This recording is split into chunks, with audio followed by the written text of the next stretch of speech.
Hi.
That's okay. I'm in the middle of trying to set up the meeting.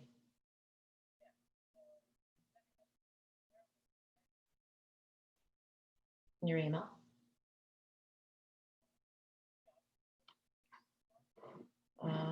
I sent it last Thursday, I believe. It's okay.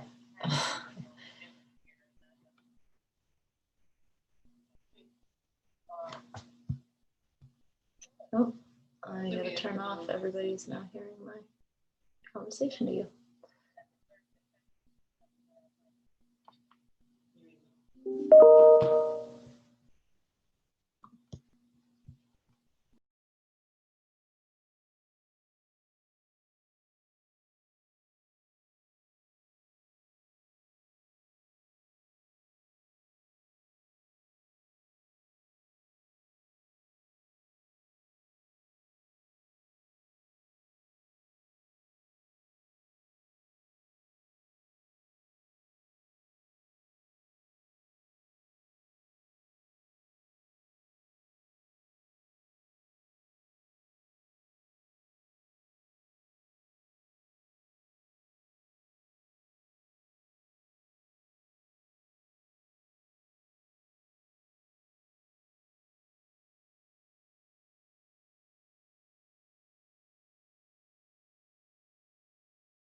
Decided to come on early to make sure I was working.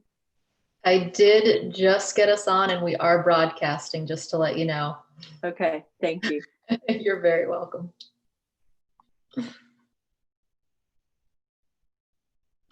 I always get worried and have to do this early.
Hi, Piper, letting you know that we're broadcasting but not recording.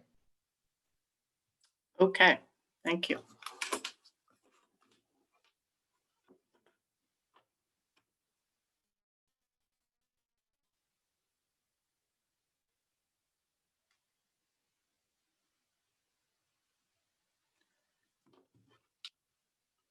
Jen, when you press record, will you let me know so I can start the backup?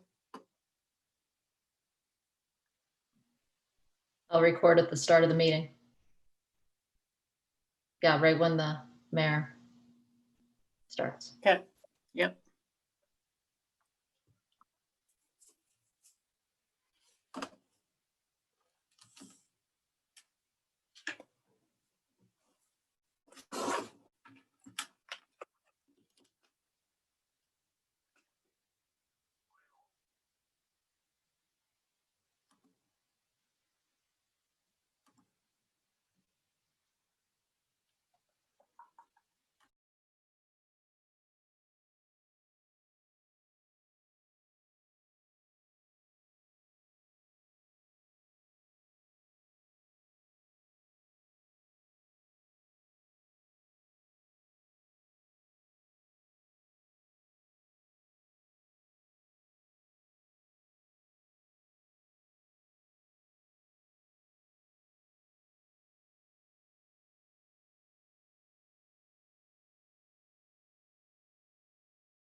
Hi, Cliff.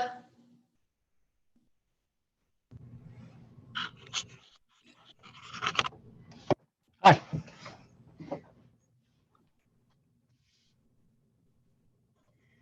We are broadcasting, just to let you know. Always good to know. Yes.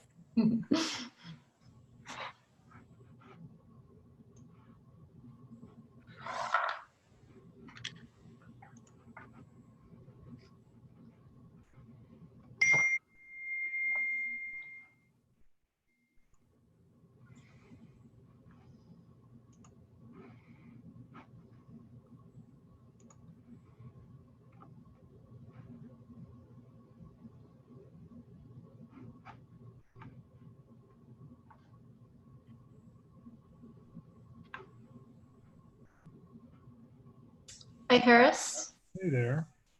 We are broadcasting, just to let you know. Okay. I have not started the recording yet, so I'll do that. Okay. And Piper will do the backup when you start the meeting. Okay. Hi, Cliff. Hi, Piper. Hi, Harris. Hi, everybody. Is that Margaret, Council Member MA? That must be Margaret. It is me.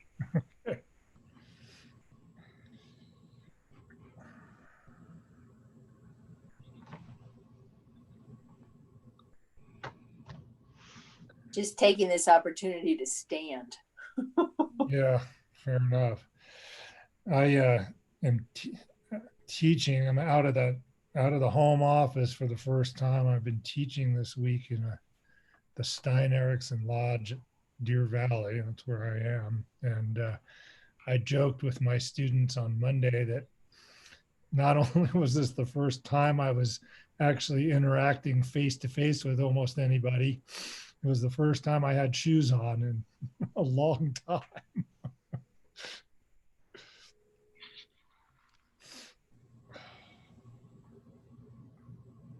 I sent one student home with a cough, waiting to get those test results.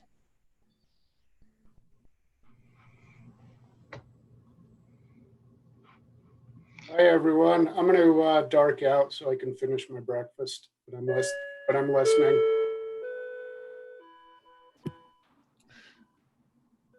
Okay, Elise isn't going to join us until later because of the last day of season pass sales at a discount, and she's pretty swamped, she told me. I think she sent that note to you too, Piper, after she sent it to me. Hi, John. Hey, Jay. Hello, Harris, Cliff, Hi. Piper, Jay, Hi. Maury, and a secret council member. Jay, there's somebody behind you. Don't turn around. She's cooking. He's supposed to have the video off. That's what I tell my wife all the time, too. I'm on vacation, so excuse my unshaven face and my not being in uniform. And your wife. Oh, good for you. That's the best uniform. If you're on vacation, you should hang up right now. That's all right. You're having a staycation. It is a staycation. We're heading to Idaho tomorrow, but this part of the week was at home. Yeah. How's the freshman experience looking? It's been a struggle for him to get registered for classes, and he was just online with a counselor just shortly ago, and I think managed to finish up getting registered. So, which freshman class is it you're teaching? I wonder if he's in your class. BUS 1051 section 2. 1051 section 2. I'll have to ask him.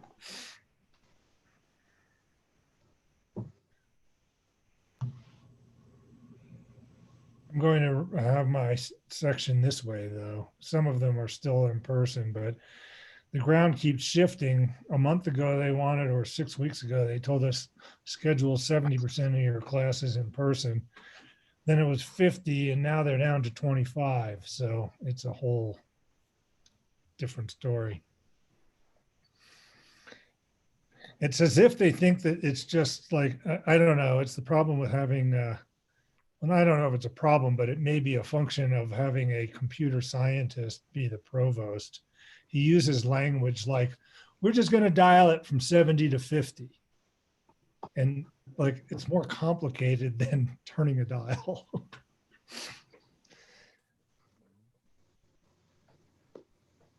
Kaylin Benyon, it's good to see you. How are you?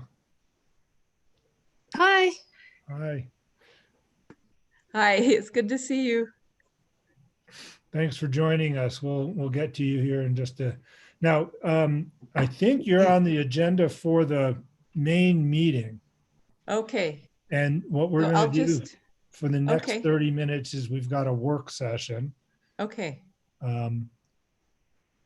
Let me see. Let me take a quick look at the agenda.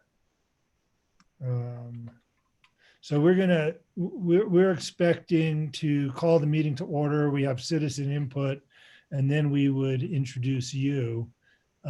We've got it on our schedule for 4:15. That's So great. You're welcome to listen in, of course, but we don't want to take time where you could be doing something else if you want to. No, I'll listen in, but you can take me out of the picture or whatever, but I'm glad to just listen. Okay, I'll do that and then I'll bring you back in during the regular meeting.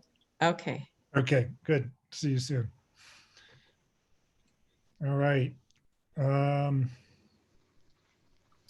Hi, Polly. I see you're there. I thought I saw Sheridan. Oh, yeah, I see. It looks like a image of, I don't know. It almost looks Hi, like it's Africa. I am Africa, here. I I was just gonna have to say. attend to one quick thing and I'll Yeah. come back on screen. Okay, yeah, it looks like Africa. And I I thought was I gonna saw say Burning Lisa Man, but- briefly. Hi, Mike. All right, why don't we get started? I'm going to call the work session of the Alta Town Council to order on Wednesday, August 12th, 2020. I don't need to read this determination letter for a work session, Polly, correct? That's just for the town council. Sorry, no, I would do it now and then you're good for the whole meeting. Okay. So, where to go? Sorry, I got to find it again here. Okay. On August 3rd, I signed a determination regarding conducting Town of Alta public meetings without an anchor location. The mayor of the town of Alta, that's me, Harris Sondak, hereby determines that conducting a meeting with an anchor location presents a substantial risk to the health and safety of those who may be present at the anchor location pursuant to Utah Code Section 52-4-2074 and our Resolution 2020 R12. The facts upon which this determination is based include the percent and number of positive COVID-19 cases in Utah has been significantly higher since May 27th, 2020. The 7-day average of cases has been over 300 since June 5th, 2020. COVID-19 patients in Utah hospitals have increased during the same period. Almost half the state cases are in Salt Lake County. As of August 3rd, 2020, there have been 317 deaths in Utah due to COVID-19. This meeting will not have a physical anchor location. All attendees will connect remotely. Attendees may join the webinar by registering for the meeting through the town website, www.townofalta.com, or the meeting can be watched on YouTube. Additionally, comments may be emailed to the town clerk at plever@townofalta.com. This determination will expire in 30 days on September. I'm a little confused. This was signed on August 3rd, Polly? Yep, so it goes till September 2nd. Okay, will expire in 30 days on September 2nd, although the text of what I'm looking at says to September 10th. Oh. Okay, are we good? That's great. Good to go. Okay. Harris, Good I had a ball. question about that. Do you have any idea about how long that would be the case? I mean, we seem like we're in a perpetual situation, but I know you have to renew it every 30 days. So your question is, when are Do we you have going to any get back idea together? how long you expect that we would be in a situation where we need to do it remotely and not have an anchor location? I mean, it seems like it's going to be through the winter. Oh, yeah. I mean, I put in a lot of safeguards for this teaching that I'm doing this week. We're basically outdoors. I suppose we could find an alternative place to meet, but but it's going to get cold before too long. And I don't know. I mean, your guess is as good as mine. I expect about when conditions are really going to change. If you want me to give you a date, I'm going to estimate the June 2021 meeting. But that's just, I don't really know. Okay, so the item on our agenda for today's work session is discussion of the zoning ordinance changes.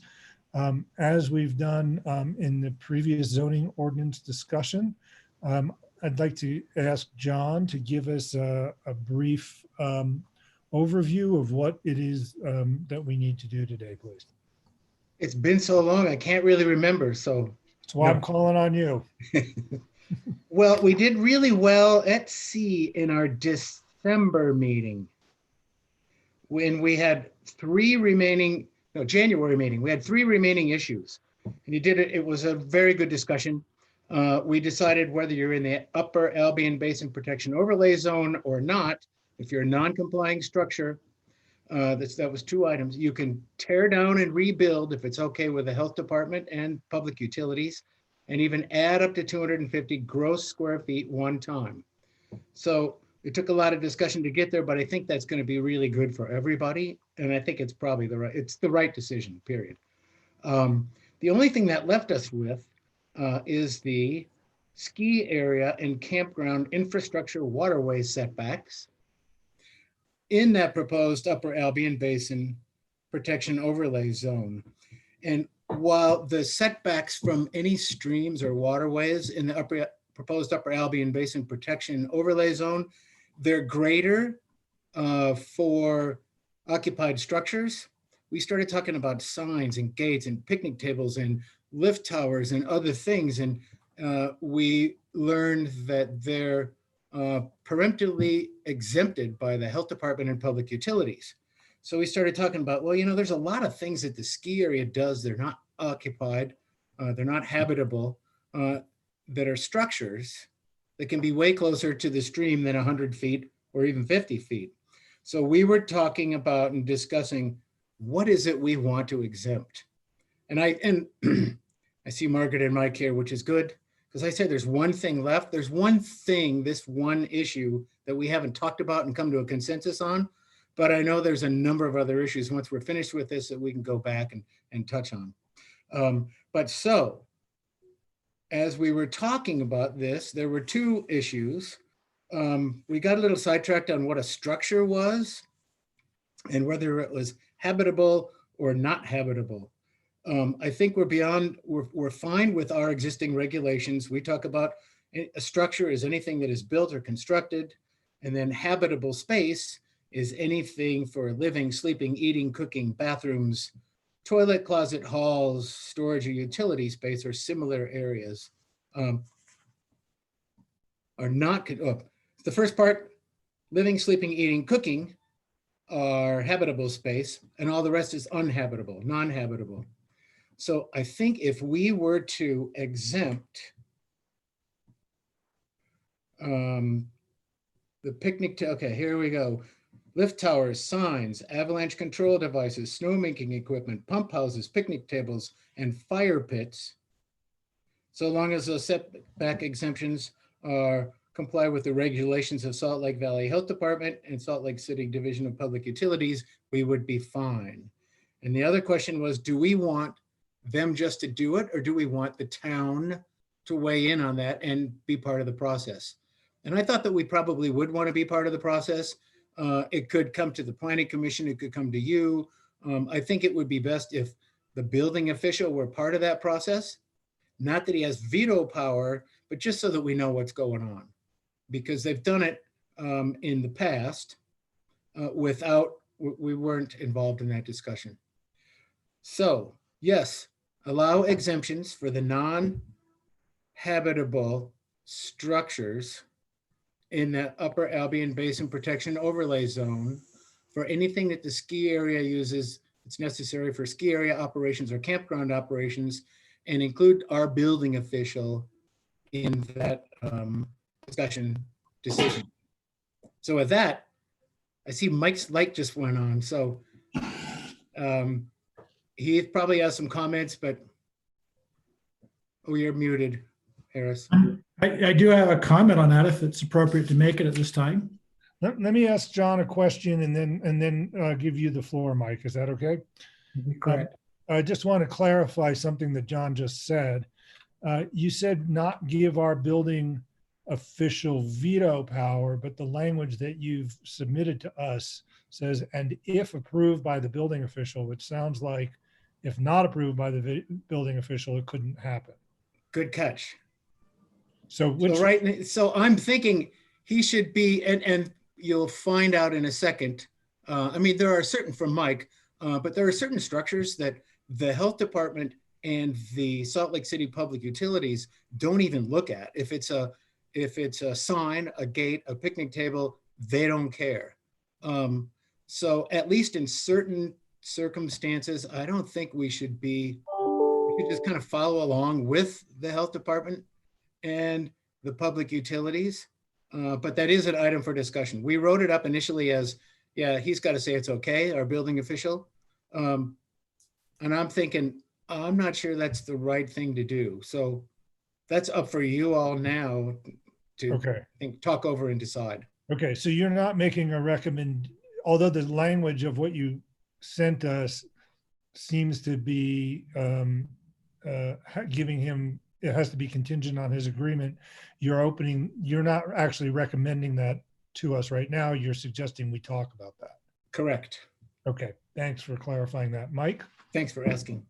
So yeah, I read that and I understand the intent. I think it's it doesn't really make a lot of sense. You know, we get with the Forest Service and the Salt Lake City Water, all of those type of things and all those things that fit that structure definition, we never go to them for approval. That's just part of our our maintenance plan or whatever. If we need to put in a sign here or whatever, we never go and say, this is 20 feet from a stream. Can we get an exemption? It seems a little onerous and a time consuming process and something that doesn't make sense to every time that we're going to upgrade, replace, install a new sign or a fire pit or a picnic table, that we would want to go contact the Alta building official and have that approved. It seems appropriate to say, as long as we are compliant with the requirements of those regulatory bodies, that makes some sense. That would be kind of the point. Our current MOU with the town of Alta and the Forest Service is whenever we have a structure, a habitable structure that requires a building permit, we go to the town, and we even though it is on public land. That's kind of the way that works, and we think that that's appropriate. We'd like to think it makes sense to keep it that way. It seems a little excessive to say that, well, we're going to change a gate or change a sign or put in a new sign, that would be something we would have to be contacting the building official about. They also noted in reviewing the ordinance that in 10.1.7, it indicates a building permit is required for the repair, removal, or alteration of any building or structure. That would imply that I need a building permit to put up a sign, the way your ordinances are currently written. So they're the two issues I just noted that maybe need to be talked about and tweaked just a little bit. Mike, what was that number again? 10, just to... 10.1.7. Thanks. Okay. So that section hasn't been altered, but because we altered the definition of a structure, it means that you need a building permit for any structure.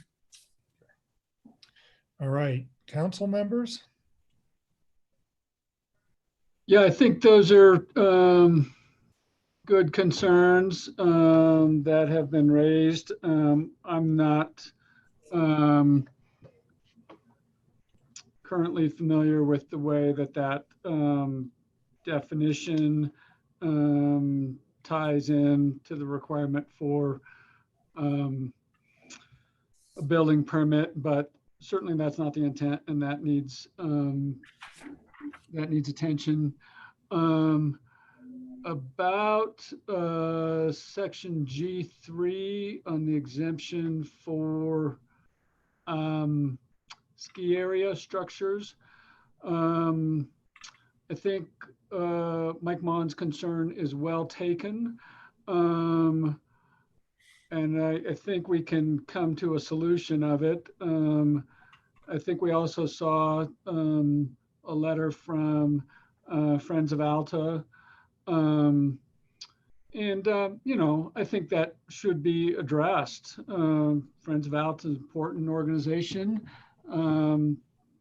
Hey, it's one I support. I'm a tree hugger. But I think that the requirements that were suggested by the Friends of Alta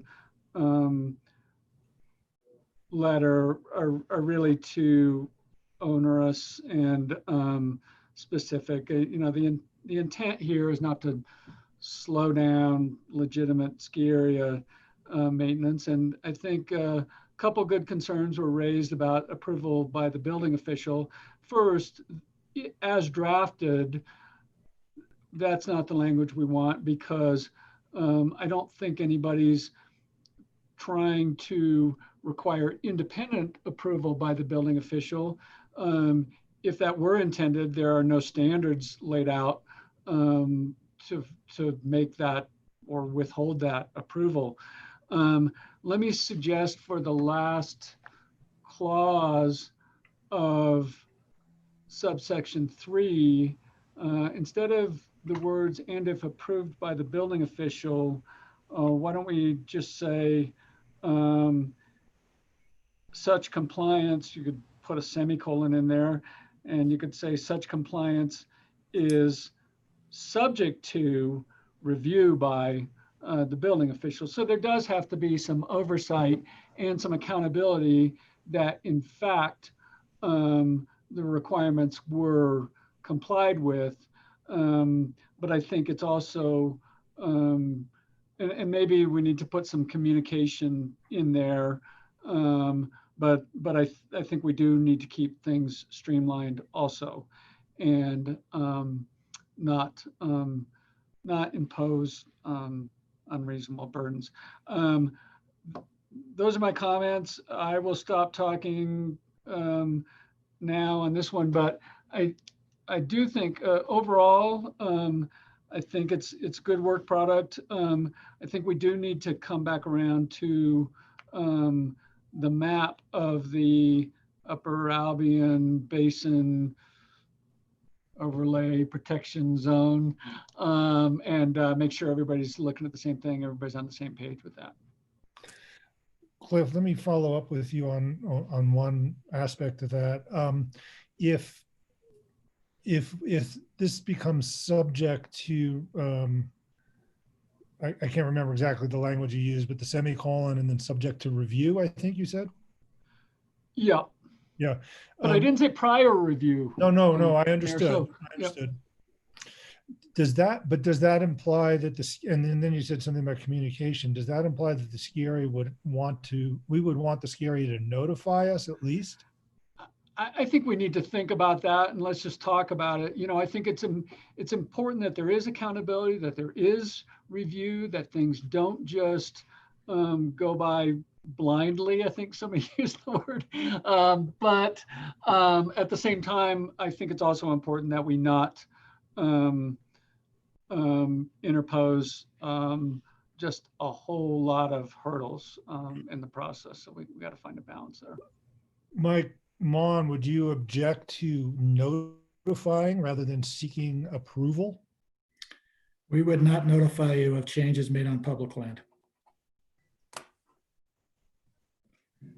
And I just read Mike's thing a little while ago.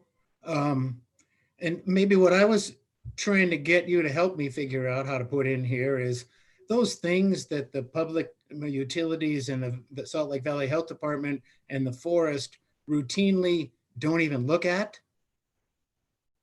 Somehow we get the building official, I mean, he's on that same program, but anything else that they do look at, he's just part of the process. Well, Yeah, that may be reasonable, but I think there also we do need to maintain some accountability so that if some future operator of the Alta ski area were to go crazy up in Albion Basin with all kinds of nutty stuff, it would be possible to come back and say, hey, look at this stuff. This isn't even complying with all of the regulatory bodies having jurisdiction. And, so there does have to be some accountability to the town of Alta. but if there's an issue, don't you just bring it to the attention of one of the regulatory bodies and they have to deal with it? That would probably be the first avenue. Right.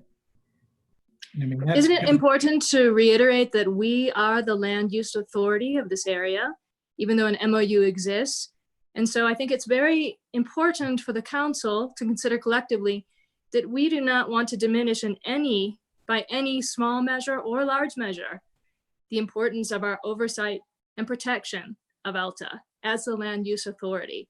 I might have voted differently on this issue back in January, but after seeing the campground last evening with the expansion of picnic tables, which seem innocuous on the face of it when you read it on paper, but seeing it actually on the land in terms of the usage, looking at the expansion of single track that has now become double track and beyond, looking at old growth by Alta Forest, standards being chopped off and seeing multiple stumps of that, I'm extremely reluctant to in any way limit the council's ability collectively as a town to allow for expansion that changes the character of an entire area like I'm seeing happen up at the campground currently.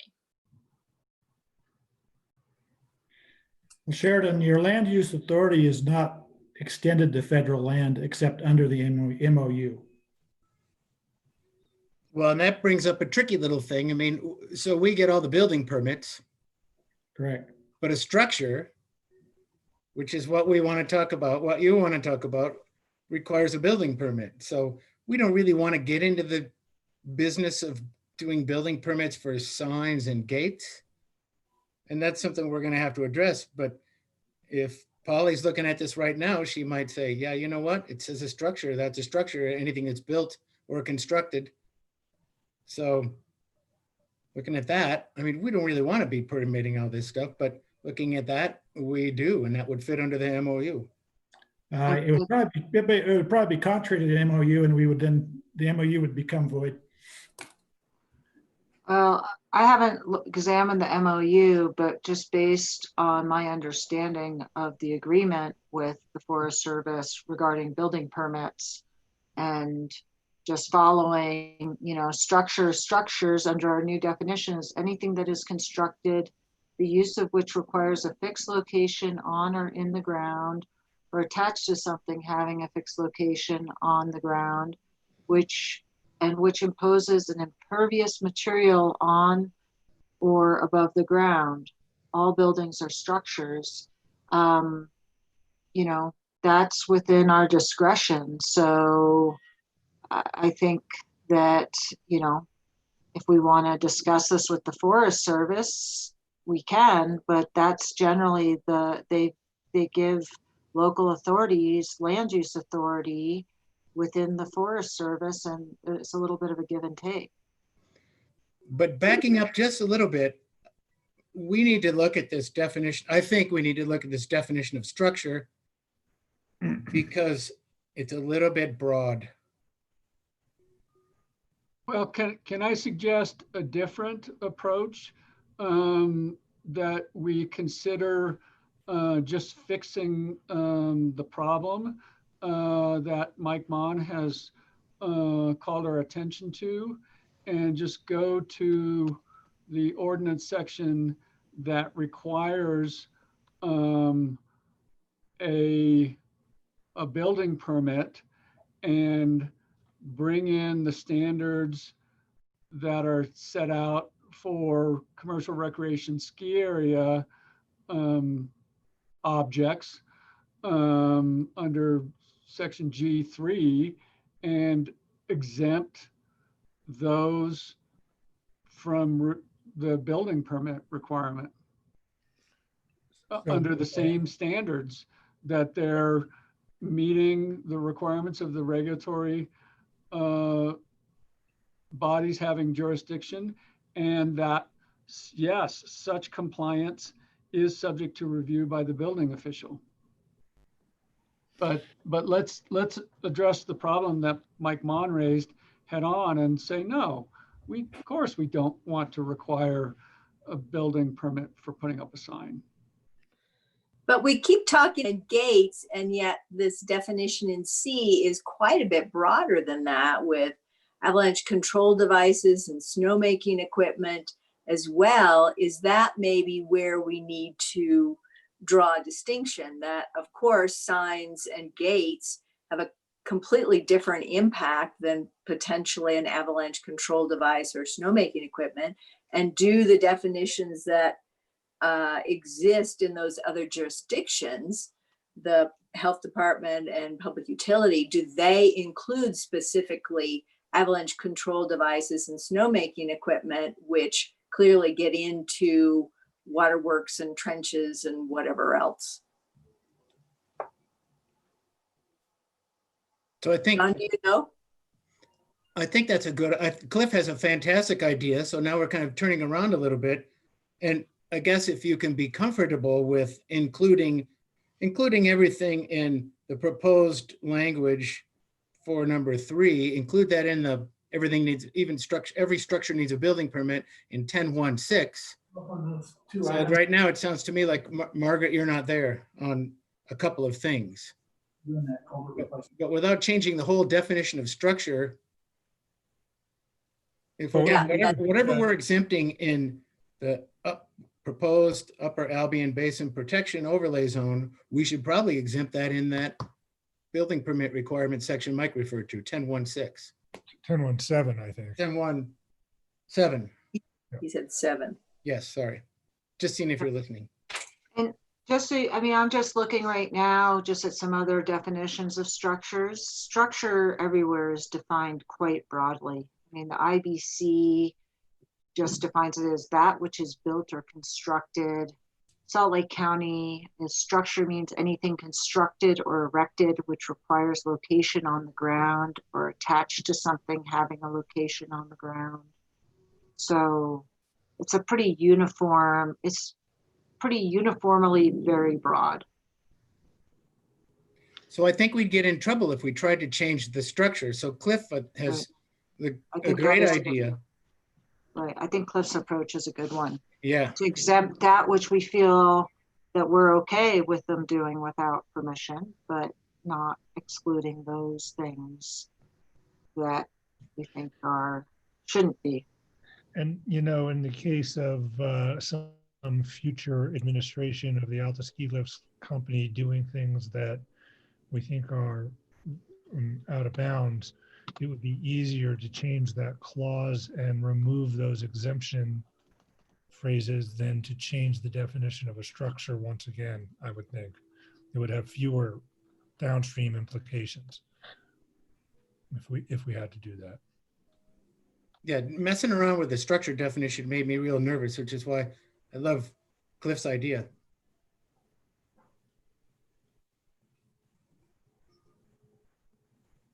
So the next step, what would we exempt in 2 places in our ordinances here in 10.1.7? Or would you feel comfortable exempting everything in 10.1.7, which requires every structure to get a building permit, except all the things that we mentioned in the Upper Albion Protection Overlay Zone? So 10.1.7 is the definition section. So is there a specific thing that we're talking about, or are we talking about establishing something that would just say we're exempting from the definition of structure? I mean, I don't know what the reference is to 1017 because it goes on for many pages. At the end of 1017, there's the 1017, I forget which one it is. It talks about building permits, and basically, Okay. no matter what. use Yeah, it it's a is, different section, actually. the definition section is 1016. Six. Okay. Oh, And it's 1017 is its own very short section, which says it's just building permit required. Would it And be that's- helpful if I show this? Well, I've got it now. Sorry. Thanks. Okay, okay. No, yeah, but that would be awesome. can you share your screen, Mayor? Yeah. So we can all look at are we looking at and maybe you could help us also, Polly, to make sure that we're looking at the section of the ordinance that requires a building permit. Yeah, there it is. Yeah, that's it. So it's this one here, 1017. Yeah.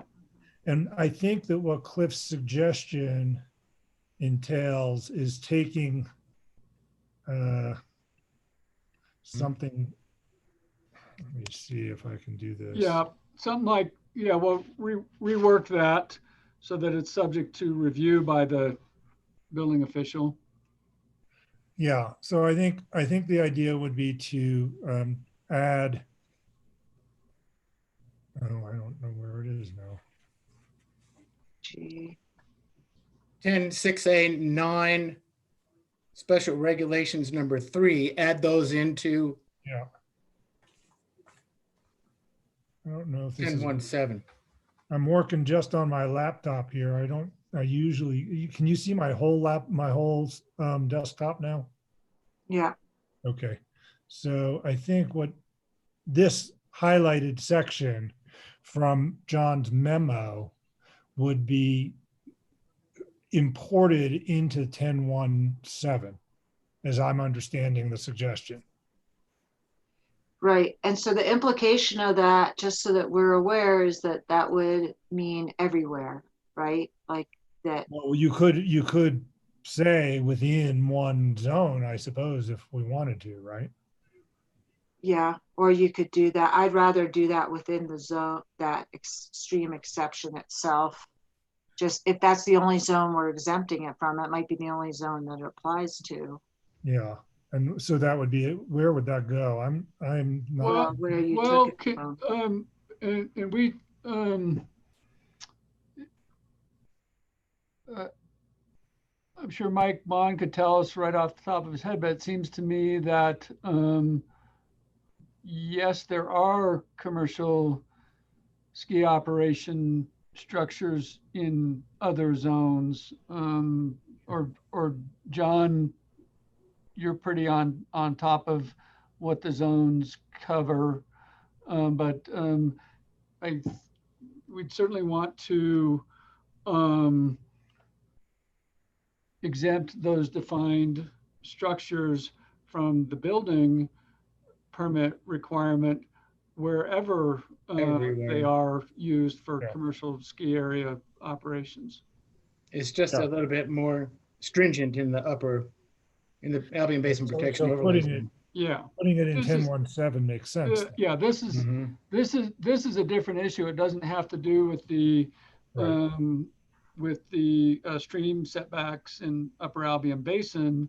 It's just addressing that unintended building permit requirement for those for that ski area equipment. Right. Wherever, and that should apply wherever it is built. Oh, I just realized what time it was. Eek. So I'm going to. So I don't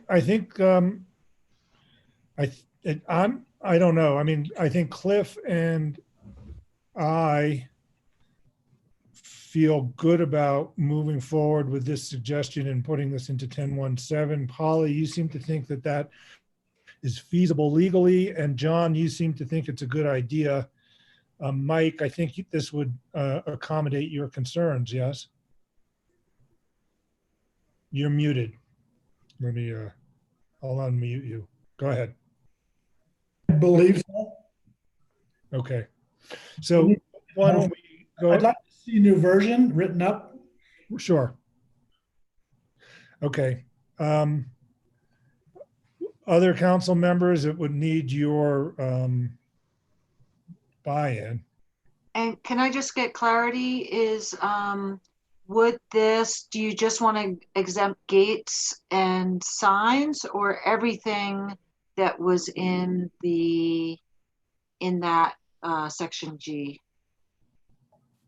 So all the avalanche control, all that. I heard two different things because Margaret, I think, was concerned with some of those. So what's the consensus of the council as I draft this?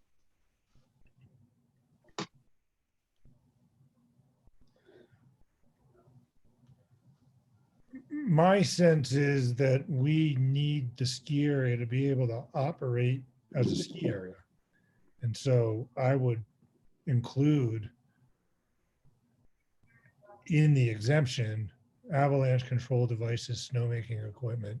In fact, I suspect that those may be less objectionable from Sheridan's point of view than picnic tables, given what she just said. But I think we need to close the work session and open the town council meeting. What do you guys think about that? So for next time, we'll have new language, 2 places, and the full map. And then there are some other things that others wanted to talk about, and we'll get into that then. But at least for now, this sounds like direction on our last issue before we go back into it. Okay. Cool. Thank you. Okay. So let me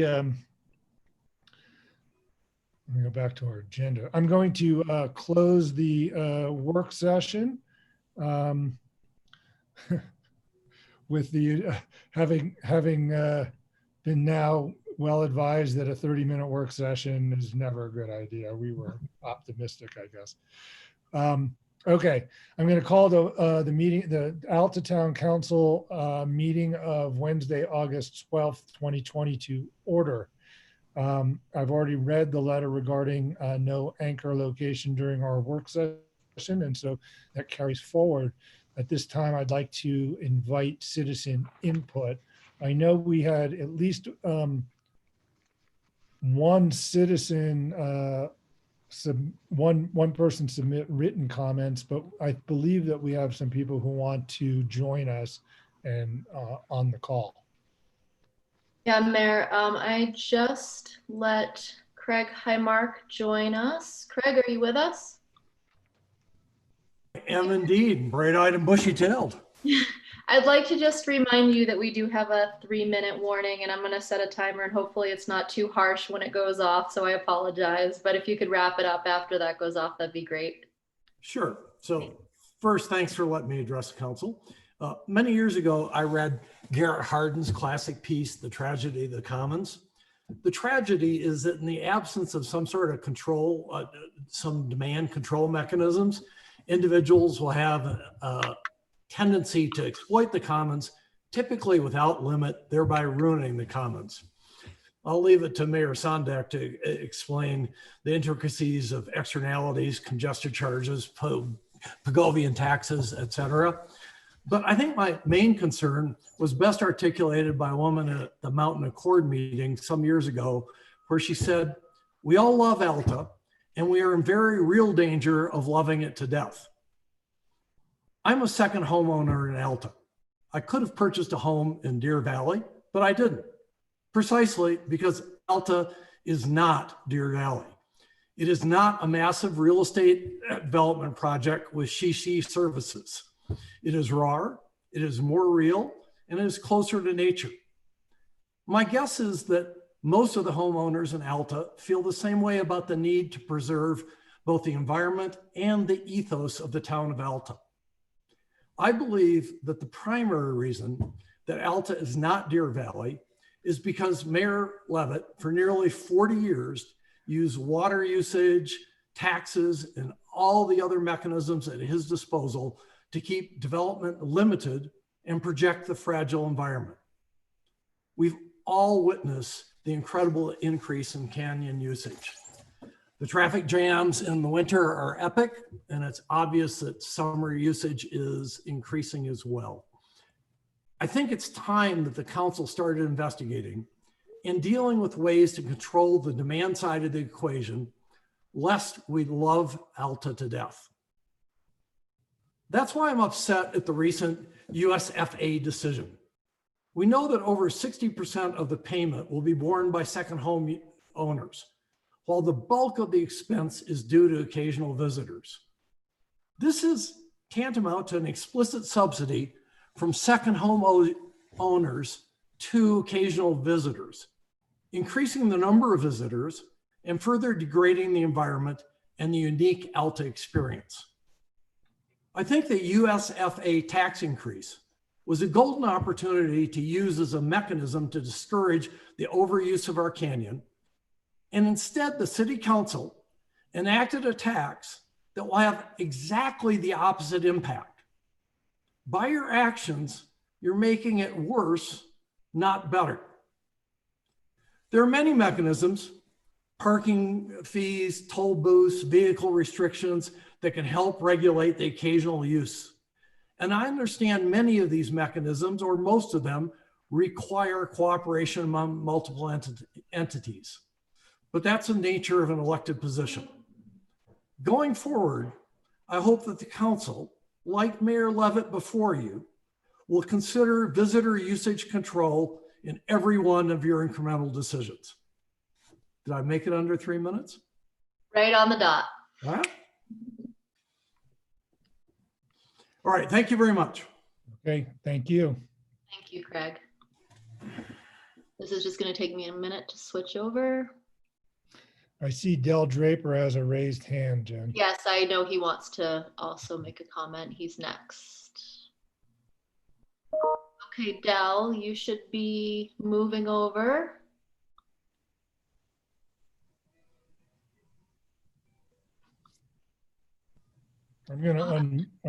You're muted. There you go, Del. And then Del, I'm just going to remind you again of that 3 minutes as well. Do I need to adjust my camera or my audio only? No, you actually, your camera should work if you have it enabled. Let's see. I'll see if I can turn it on for you. You might get a prompt now. There you are. Hi. Okay. Hi, everybody. I would like to address the Albion Basin Overlay Zone. I think that draft ordinance puts undue and overly restrictive restrictions on remodeling of existing cabins. And I'd like you to think for just a minute by way of analogy of the tear down and remodel of Watson's Shelter. I know that isn't within the zone. I know it's on different land, but I think there's an analogy to think about here. You know, the old Watson Shelter building was there when I started skiing at age 8, and the windows were steamy, the bathrooms stunk, it was fairly cramped, even after they added a second floor. It was a wooden structure like some of the older cabins in Albion Basin. And because of that, it had a terrible fly problem. And if you'd go up to Watson Shelter in the summer, it was not uncommon to see a 1/2 inch deep layer of flies on the floor and the tables in there. And compare that with the new structure that was built, which couldn't have been built if it was in the Albion Basin Overlay Zone.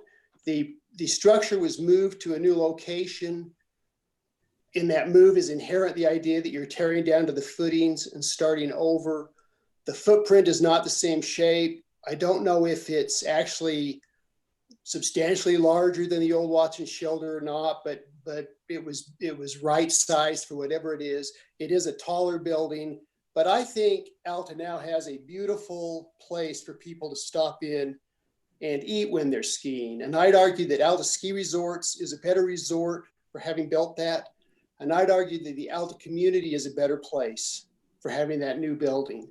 And I really think that building had very little adverse environmental impact, maybe transitory impact while it was built, burning down the old structure, releasing CO2. But after that, I think it really hasn't impacted the environment. very much. By analogy, I think cabin owners ought to be allowed some of those same freedoms to make some of those same changes. They ought to be able to tear down to the footings. They ought to be able to reconfigure the cabin on the lot, increase the size somewhat. I just think it would serve the Alta community better if this was allowed, as opposed to putting really severe restrictions on any remodeling. And I'd look at the Ryan Creamer example. The old Scott Chalier cabin was really a dilapidated structure. I wonder if the statute of limitations is run on the health department for never getting up there and doing anything about it. But Ryan has put up a new cabin there that is beautiful. It is somewhat larger. It seems bigger than it is because he has an overhanging roof and the roof extends over the patio. I don't think the structure itself is substantially larger than the old cabin, but I think that's a good thing that happened up there. And I encourage you to walk by and look at it sometime and see if you don't agree that that's a nicer structure to have at Alta than that old cinder block cabin of Scott Chalier. So I know you've worked hard on this ordinance. I know the Planning Commission had hearings. I attended both hearings. There were cabin owners at each one. Not a single cabin owner spoke in favor of the overlay zone. Everyone seemed to say, why are you doing this to us? You're not really doing it for us or with us. You're doing this to us. And then at the end of the second meeting, after maybe 10 cabin owners had spoke, the Planning Commission, with no discussion about the input, said, okay, well, let's vote. And they voted to pass the ordinance on to the town council there, which left everybody feeling pretty ineffective or really not listened to in terms of giving some input. But my bottom line is I think the cabin owners should have more flexibility on remodeling. And I'd like you to think at times about the new Watson shelter compared to the old Watson shelter and see if you don't think that the tax-paying citizens who own summer homes in Albion Basin deserve that same flexibility. Thank you. Thank you, Del.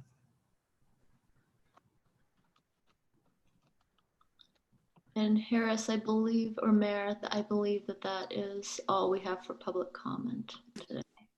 Okay, do we need to, what about the written? Yes, submission? Piper.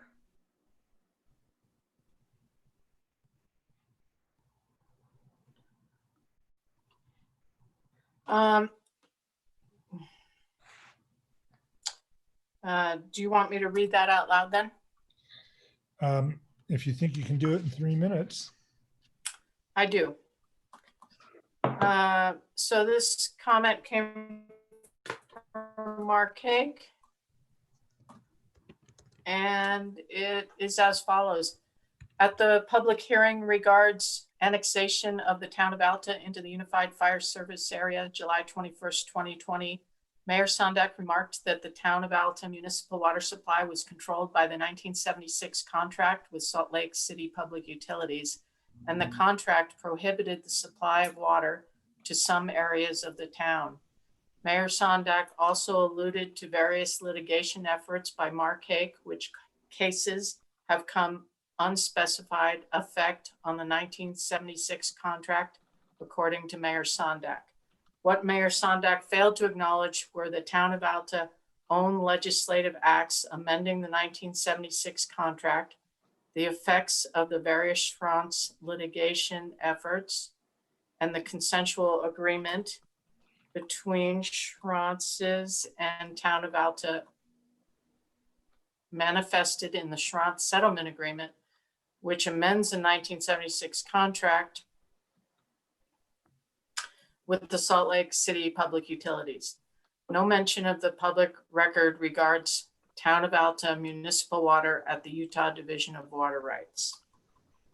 Mayor Sondak merely alluding to litigation having occurred and absent any cogent, competent analysis regards the status or meaning of the 1976 contract with Salt Lake City Public Utilities, if any exists, regards where the town of Alta can divert and use municipal water is insufficient to competently pursue self-governance and make public policy. Mayor Sondak should pursue and the town council should demand analysis by Mr. Kapolowski and VC and/or Ms. McLean that they can publicly share the status of the town of Alta municipal water assets.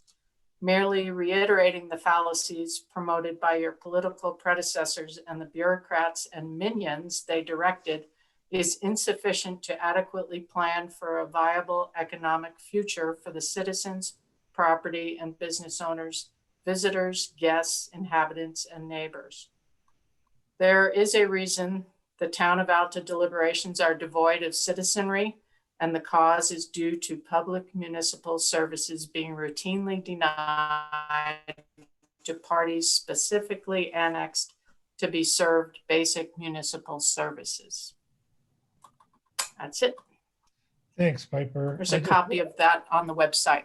Okay, for the I'll record. just let the town council members in particular know that the this conversation didn't strike me as particularly relevant to the question of that the UFSA board was being asked to consider, but I was invited to attend that meeting as part of their decision at their most recent meeting to approve the boundary expansion of the UFSA to include the town of Alta. And Mr. Hake had submitted some complicated comments about Alta's municipal water supply, which didn't really seem germane to the issue of how fire protection services were going to be paid for. And I simply mentioned the context of Mr. Hake's seeking changes to Alta's water distribution. And apparently this, he was unhappy with some of what I had to say. So that's the context of that. I just want to also say, just in general, I think that all of us on the town council, and certainly I, want to make sure that our constituents feel like they have been heard in their concerns and have an opportunity to give their idea, to submit their ideas and contribute to our discussion as a town council. You may be heard sometimes and not agreed with. That's different than not being heard. And so I just want to point out that distinction. Yeah, I'd like to join in that, Mayor, and especially address the comments by Craig Highmark and Del Draper. I can say enthusiastically that you are not only heard, but carefully listened to, and have had influence on our decisions, and you will have influence on our decisions going forward. Yeah, well put, Cliff. Thank you. Mayor, can I also mention that there was a letter, I believe, that was sent to, I think it was mentioned in the work session, but that was sent to the town council members individually. It wasn't received by the deadline for public comment, but it will be posted on the website. It was a comment by Friends of Alta. Yeah, I'd like to make sure that gets entered into the record for this meeting. If you need a particular town council member to request that, I'll make that request, but it was submitted to Piper and I as well. So, okay. And my understanding was it was, when it was distributed to us, that it was sent to all the council meeting members. I did get a copy of that. And I think that Cliff made a good point during the work session. And I think that what the gist of the Friends of Alta's request was to have Planning Commission oversight of the commercial ski area operations, non-habitable structure projects, if I understood it properly. And I think that our conversation was informed by that letter. Okay, Maybe 2 seconds, John, yes. just to put your all minds at ease, or all of your minds at ease. We talk about our water contract a lot, and we all know it, but just to remind you, we have a 1976 contract with Salt Lake City Department of Public Utilities. It's site specific. It's 265,000 gallons a day. We have not amended that contract. We did not do anything legislatively or in our negotiations and settlement with the Schranz estate that changed that contract. It's the same thing. We get the water from the Bay City Tunnel, 265,000 gallons a day. It's interesting that when this contract was first inked in 1976, we also had the option of we could do one or the other. We can't do both. We could have dammed up Snake Pit and used water from there. But it's like, you know, you start looking into that, it's like, there's no way we could do that. So the contract's always the same. It's not complicated. It's pretty simple. We haven't changed it and it's still in effect. And and the other thing in Mark's letter is that we are restricted geographically to where we can provide water. So. Yeah, I was relying on my communications with the staff and with our various attorneys over the years and with Salt Lake City Public Utilities director. So, you know, there seems to be a disagreement about some of these issues. The courts have weighed in on some of these issues as well. So I just didn't want you to worry. No. And all I guess would I have minions? Boy, that is not how minions online right now. That's my favorite part of that letter. I don't seem to enjoy having minions, but what can you do? Okay, the next item on our agenda is the introduction of Ms. Gay-Lynn Benyon, who is a candidate for Utah House District 46. Marie Polson has been our representative for some time now and has been a helpful and responsive member of Utah's House of Representatives. And Ms. Benyon is one of the candidates for that position and sought to meet us and address us. So you have the floor. Thank you.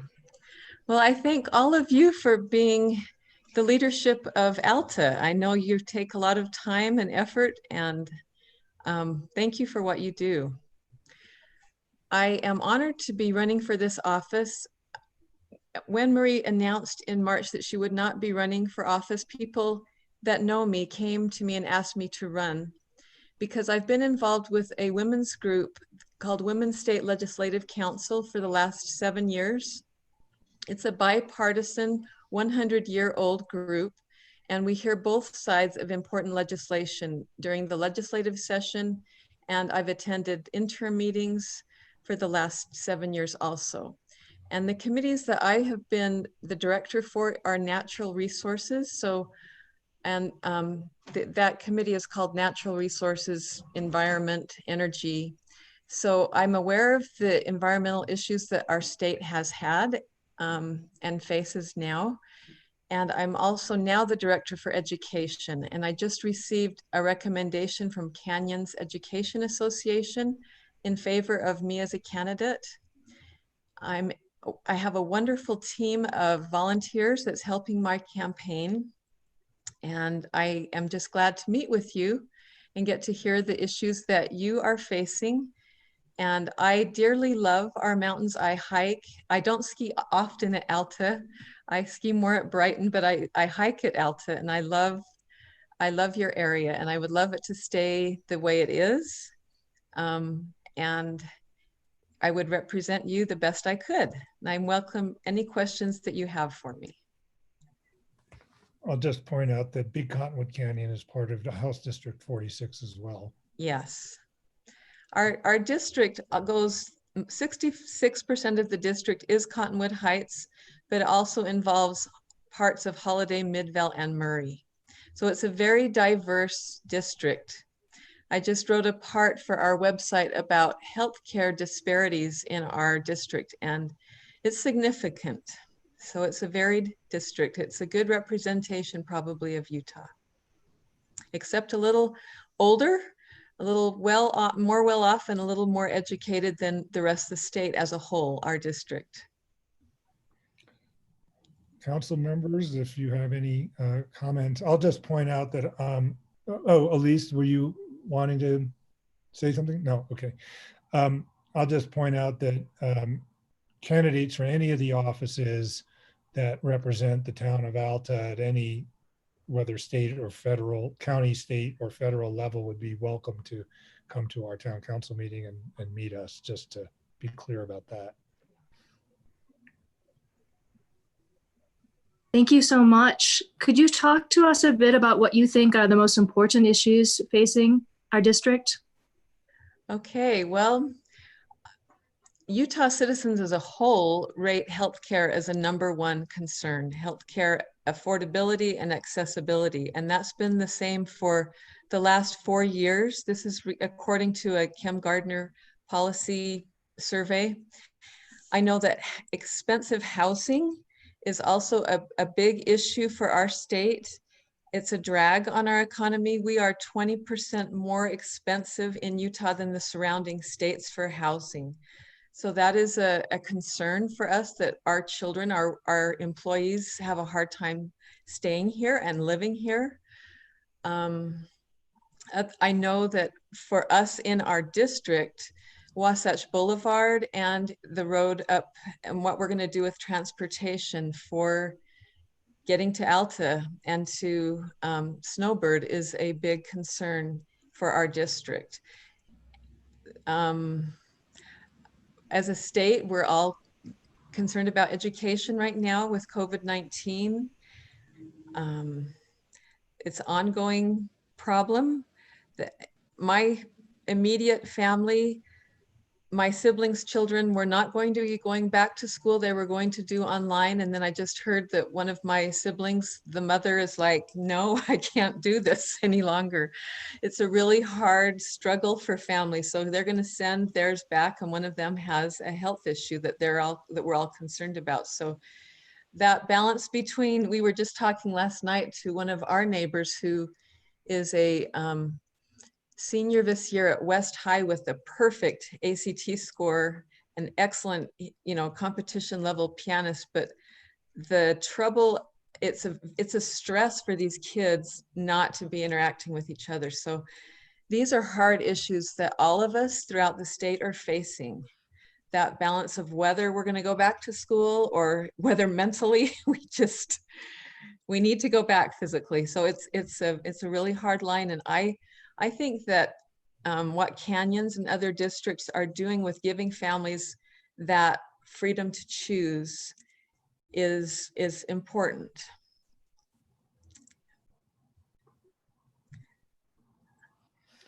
Thank you.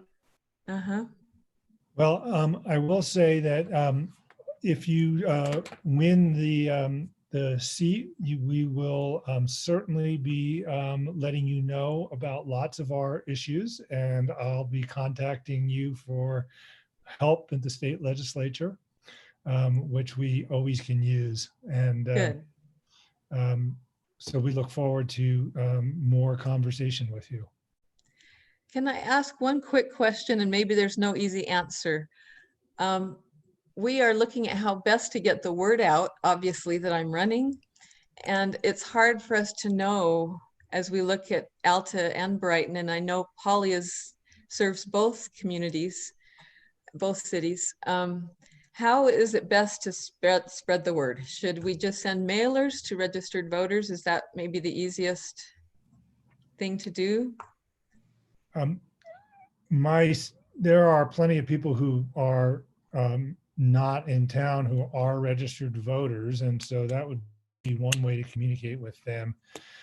In other, I'll say something about this in my mayor's report, I suppose, but in other years, there would be events either by ACE or by our community arts organization or some community athletic kinds of intramural kinds of events that are ongoing every weekend, where you could meet numbers of our community members, but that's not really the way this is going to work this summer.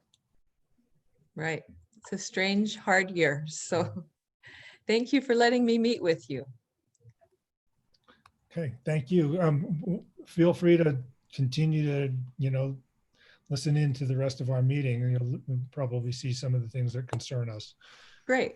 Okay. Thank you. Thank you. Do you Thank you. prefer that I move you off the video, or do you want to just stay included in the? Either way, I'm glad to be moved off and listen with other residents. Okay. Okay. Okay, the next item on our agenda is the Alta Ski Area update. And we have Mike Mon with us today.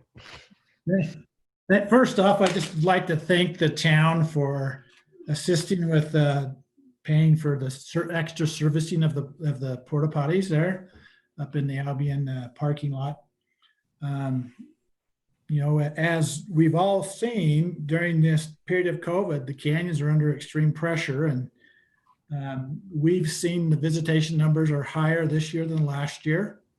A couple of things we've noticed is last year it dropped significantly after the 4th, and it hasn't dropped this year. It's been consistently busy there. There's some good things that the Alta Environmental Center is reporting that the new Albion Meadows Trail that was installed last year is being used more by people as a place to take pictures rather than wandering off into the flowers and taking their own pictures. That's been good. We've been pleased with how the road has held up. It's almost held up too good in some cases. It's kind of made it easier for people to get up there.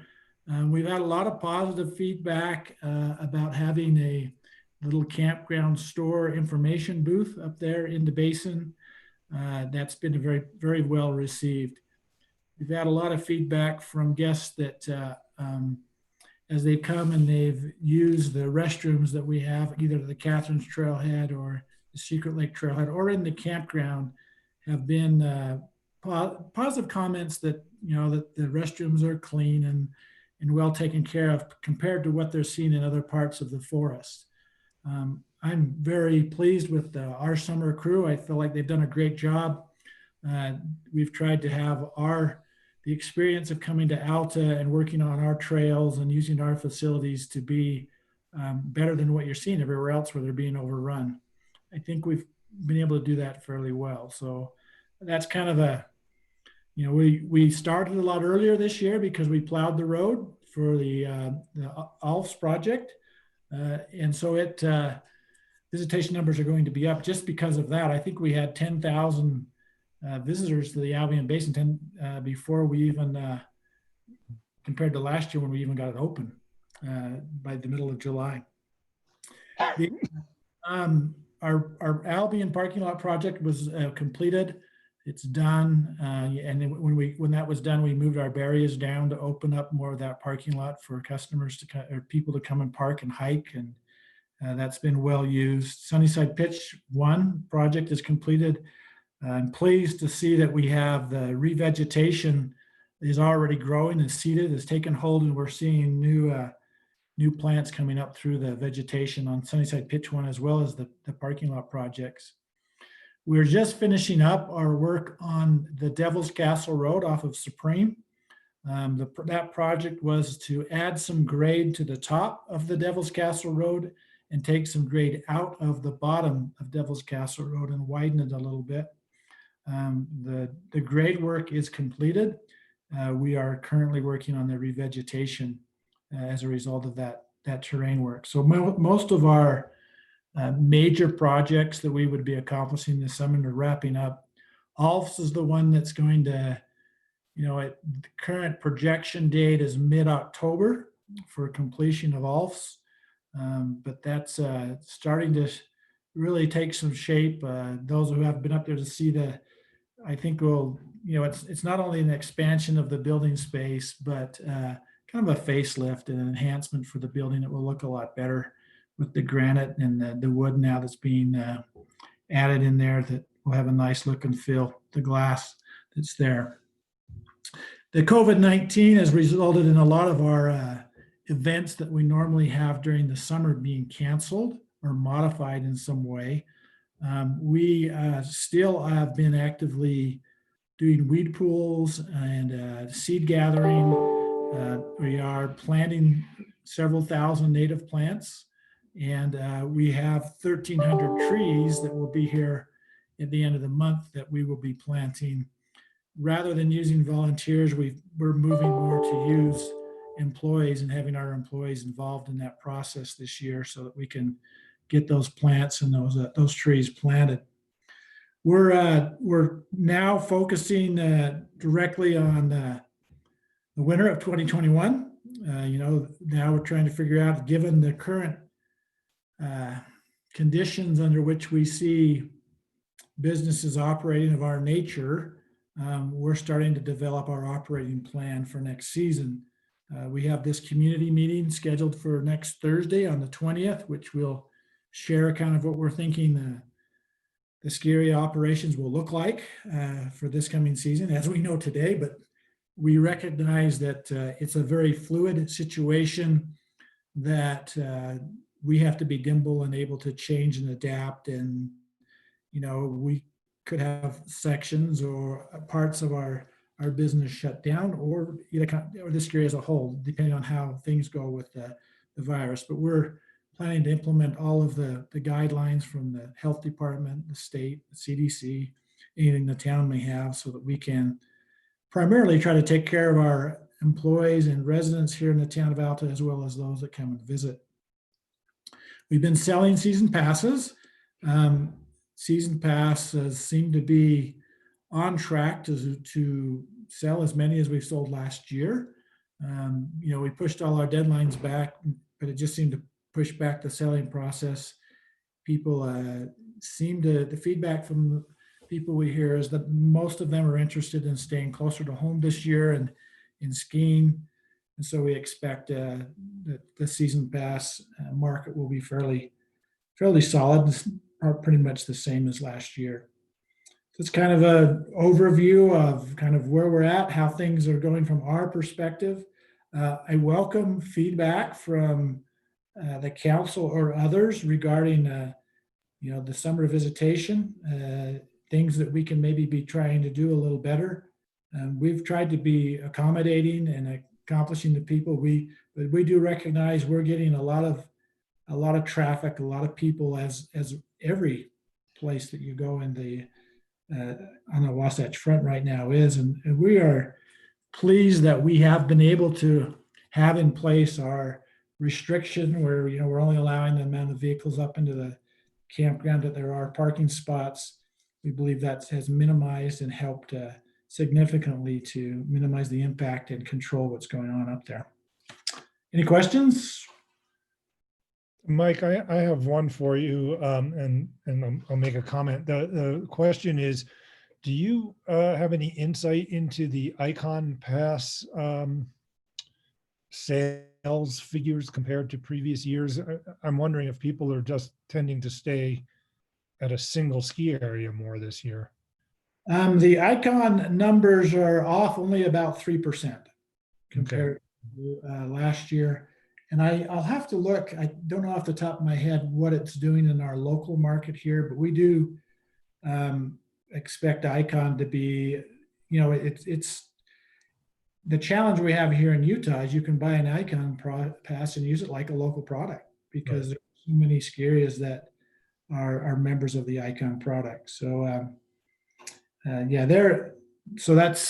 they see their sales seem to be reasonably on track. The Mountain Collective, on the other hand, we continue to see a reduction in that product. Its sales are off by about a third. And are those other products like yours offering essentially an option on a refund for, till a certain date? Most of them are offering a return to a certain date. Some actually are now starting to go beyond that and offering, a prorated refund if something happens during the season that would necessitate that the ski area is shut down. Okay. Yeah, I think that option, a free option, adds a little bit of noise to indicator of where we are this year compared to previous years, just because people aren't taking the same risk. But I certainly understand why the ski areas are offering that. And I think the lodges have been doing that as well. Okay, thank you. Thank you. Does anybody have questions or comments for Mike? Mayor, could I make a quick comment? Sure. Mike, I just wanted to thank you. One of the things I think that maybe nobody thought of in the beginning with regards to the campground store and your host operation is it put 2 Alta ski lifts radios in a nice interface with the public. And because of that, when we have incidents in Albion Basin, we're being notified a lot quicker and able to make a better response. So thank you for equipping them with that. You're welcome. Mike, I had a question about this community meeting that you were talking about on August 20th. Is there notification on your website, or how would one participate or learn about that? I think we had sent out an email originally, a poll kind of to the business community to choose the date. We will be sending out a Zoom link at some point in time here as we get a little closer. And I can make sure that Brandon makes sure all the members of the council are invited too. Yeah, that'd be great. Since I'm not part of the business community, I didn't get that original email. Yep. But I did want to commend you again, and I think I did mention it in the last council meeting about the summer road, that it's in much better shape. But as you say, in some ways, it's too good a shape because people are able to speed without only the marshals having to keep them to doing what they're supposed to be doing. Right. And please accept our apology for the number of construction vehicles and stuff that are going up to get that Alps project done. Or hopefully we're through that after this year and done with that. So thank you. Polly, let me pose a question to you, prompted by Margaret's interest in this meeting that the ski area is interested in hosting or is planning to host. If I attend, are we limited to just one other town council member, or if we're not hosting the meeting? It depends. So long, I like to do a courtesy notice. I think that's the safest, so that so that we're transparent as possible. We discussed this at length actually pre-COVID, right before COVID was hitting. And I think if no decisions are being made, that it's allowable under the state law. But I like to just be transparent, just so that people aren't shocked if they see the entire, majority of the council there.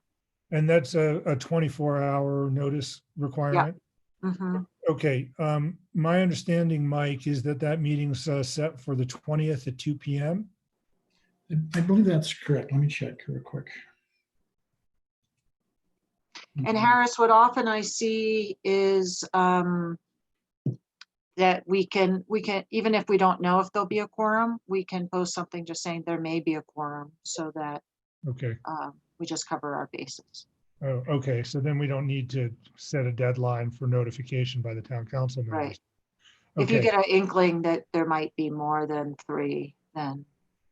So Polly, when you say if no decisions are made, that would be like decisions that a town council would make. But if the community was to say we decided on something, that's okay.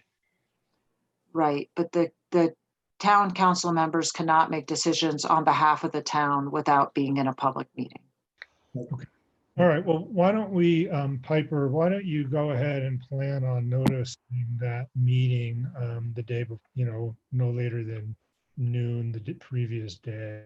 And just so that if there are 3 of us who show up, we don't run the risk of violating that law. Okay, good. The other thing that may be helpful for the council is to have Polly take a look at that MOU between the Forest Service and the town and the ski regarding, the building codes and the land use authority, just so that everyone kind of understands the parameters that we're working within. Yeah, that's a good idea. Maybe you can, we can put that on the agenda and as just part of a staff report or a review, just to give us a briefing on that. Be happy to. Okay, thanks. Okay, good. I have a question about that meeting. Is it a Zoom meeting or is it a live meeting? It's intended, I believe, to be a Zoom meeting. That's Thank how I you. have it recorded, yeah. Okay, the next item on the agenda is the approval of the consent agenda, which includes the July 8th, 2020 minutes from the July 8th, 2020 meeting, treasurer's report, and several staff reports. Is there a I motion? move that we approve the consent agenda. Great, thank you, Margaret. Is there a second? Second. I'll second. Okay, I think Elise got it a little sooner. Okay, discussion of the motion to approve. Okay. The only question, well, maybe this actually goes in the questions on the departmental report. Sorry. Never mind. I would go ahead and pose it now if it affects your ability to approve it. No, It doesn't affect it. Okay. Okay, not hearing any need for further discussion, let me call that question. All those in favor, please signify by saying aye. Aye. Aye. Any opposed? Okay, so that has been approved. The next item on the agenda is the Unified Fire Authority report from Chief Torgerson.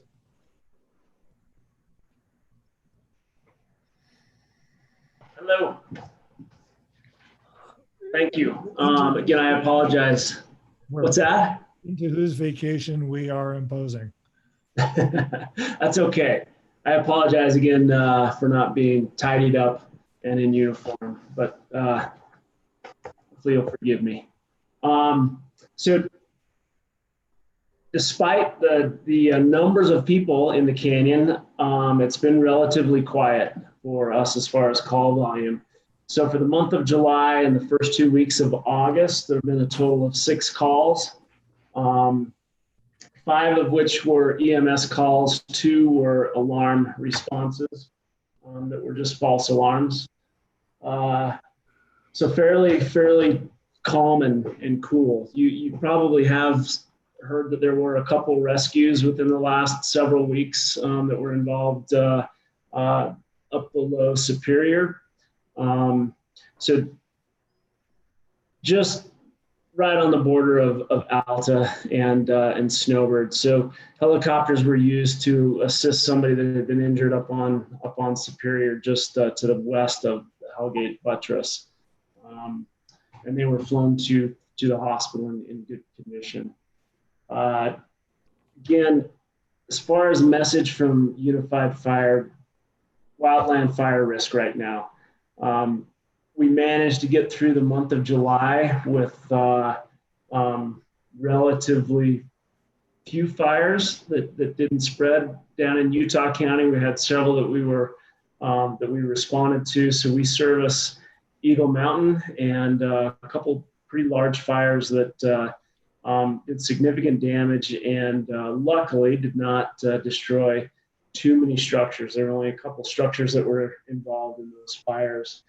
And then again, last week we had the Parley's Canyon fire that took off and grew really quickly and steep, difficult terrain to fight wildland fires in, that resulted in I-80 being closed for a few days. So that's a pretty significant impact. Luckily, Little Cottonwood's one way in, one way out. I know Big Cottonwood faced significant traffic because of that. A lot of people were using Guardsman Pass as their route to get into the Salt Lake Valley from Summit County. Shipping at Alta, Chris, how has that gone this week?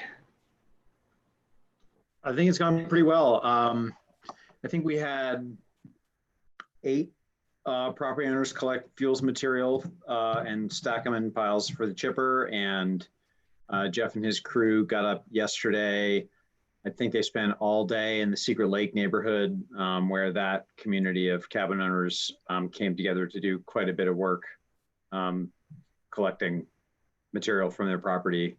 I think they went back up to Secret Lake today. I think it's a challenging neighborhood to, move a wood chipper on a trailer around in, but so they've been up there a little bit, and they were going to do some work at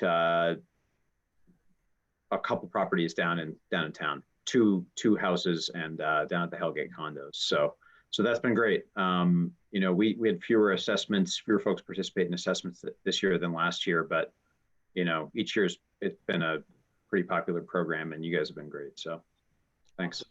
I'm glad to hear that it's going well. So that crew that runs the chipper program, they're also a crew that is available to respond on wildfires within the Unified Fire area. So not only they do chipping projects, but they also respond to fires as an initial attack response group. Again, fire restrictions are in place. There are to be no fires outside of any kind of established fire pits in campgrounds.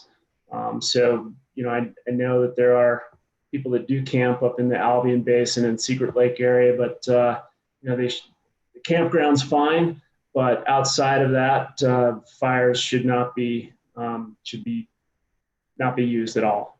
So there are, I did hear a couple calls last week of unattended campfires on the Big Cottonwood side of things. So that's just something to be aware of and pass on as people are coming through, that no campfires outside of the campground.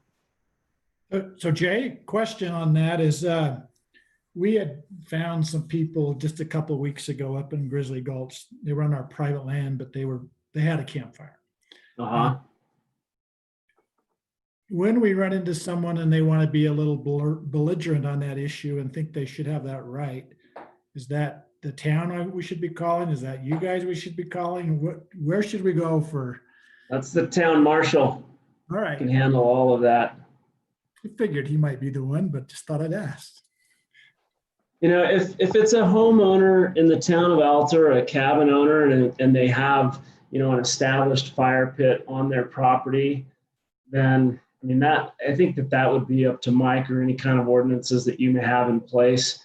We get called on those sorts of things in all the areas that we service all the time. And we just try to use our best judgment. If it's somebody that has, a good fire pit with decent defensible space all around it, they don't have a huge bonfire, but it's just a small fire, recreational fire, they have contained, they have water in the area to extinguish it, then, we would just leave that up to local law enforcement as to whether or not they want to ask them to extinguish it. So I would say with your cabin owners and your homeowners that live up there, that's a little different story. If they have something built, that may be allowed. But for people that are recreating up there, we would say no fires outside of the campground. Thank you. Yeah. And then just like a good idea. Right. And fires up in Little Cottonwood Canyon, I think things will change over time as things continue to dry. It's been a long time since we've had any kind of wetting rains, and the trails are dusty, you'll notice.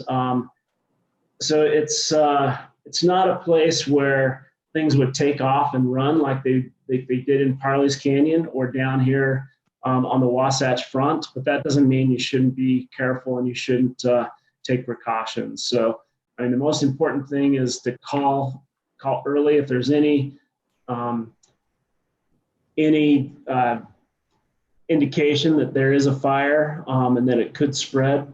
Even if you don't think it could spread, then we would like to be called as soon as possible so we can start the appropriate resources. Things can spread relatively quickly, and it'll continue to dry out in the next couple months, even more so. And I'll point out that there's no longer any marginal cost to calling Jay. That's right. That Parley's Canyon fire, coincidentally, one one of the guys that I work with in my division was driving up Parley's, saw the truck that was dragging the chains and sparked that fire. And so he saw it start, and he has a wildland fire background, and he immediately called our wildland duty officer and said, hey, this is going to take off. You need to order aircraft immediately. So they were able to get aircraft, and that was late afternoon, early evening when that came in. And so you have an issue with aircraft are only operational during daylight hours. And so, and it's not something that can happen extremely quickly. So just jumping on things early, if there is a need for aircraft, they come from a distance away, and it does take a little bit of time to get them. And sometimes that's the only way to get an initial attack on a fire in a remote area is by using aircraft. Just a reminder that we are moving forward with the strategic planning process for Unified Fire. So that's the process that we'll use to implement plans based on what our community members are asking for, or based on what is important to our community members for the next 3 years. And so if any of you are interested in participating in those workshops, they are going to be in September. You can email me your contact information, and I'll have the official invites sent to you.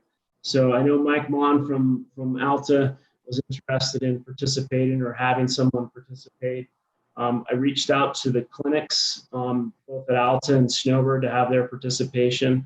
And anyone from the town or any of your community members are welcome to participate and let us know what is important to you as a community, and what you would like to see us focus on as your fire department, as your emergency medical service providers. Any questions for me? Jay, we actually did have a question from Del Derper, or a clarification. I think it was on something Chris might have said. He said he wanted to confirm that they were working 2 days, and that he said that I guess the larger chipper ended up getting broken, and so they're going to have to come back, and that there are lots of chips. I don't know if Chris wants to comment on that.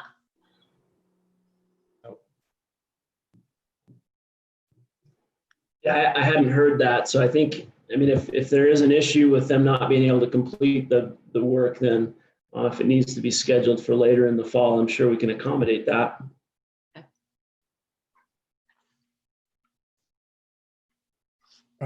I'll just point out that we don't really have any control over the number of people who are either moving to or recreating out of Salt Lake Valley, but we do have control over things like allowing fires and those kinds of things. So we can't really affect the number of people come up, but we might be able to affect some of the impact. So I'm totally on board with saying to people who don't like fires.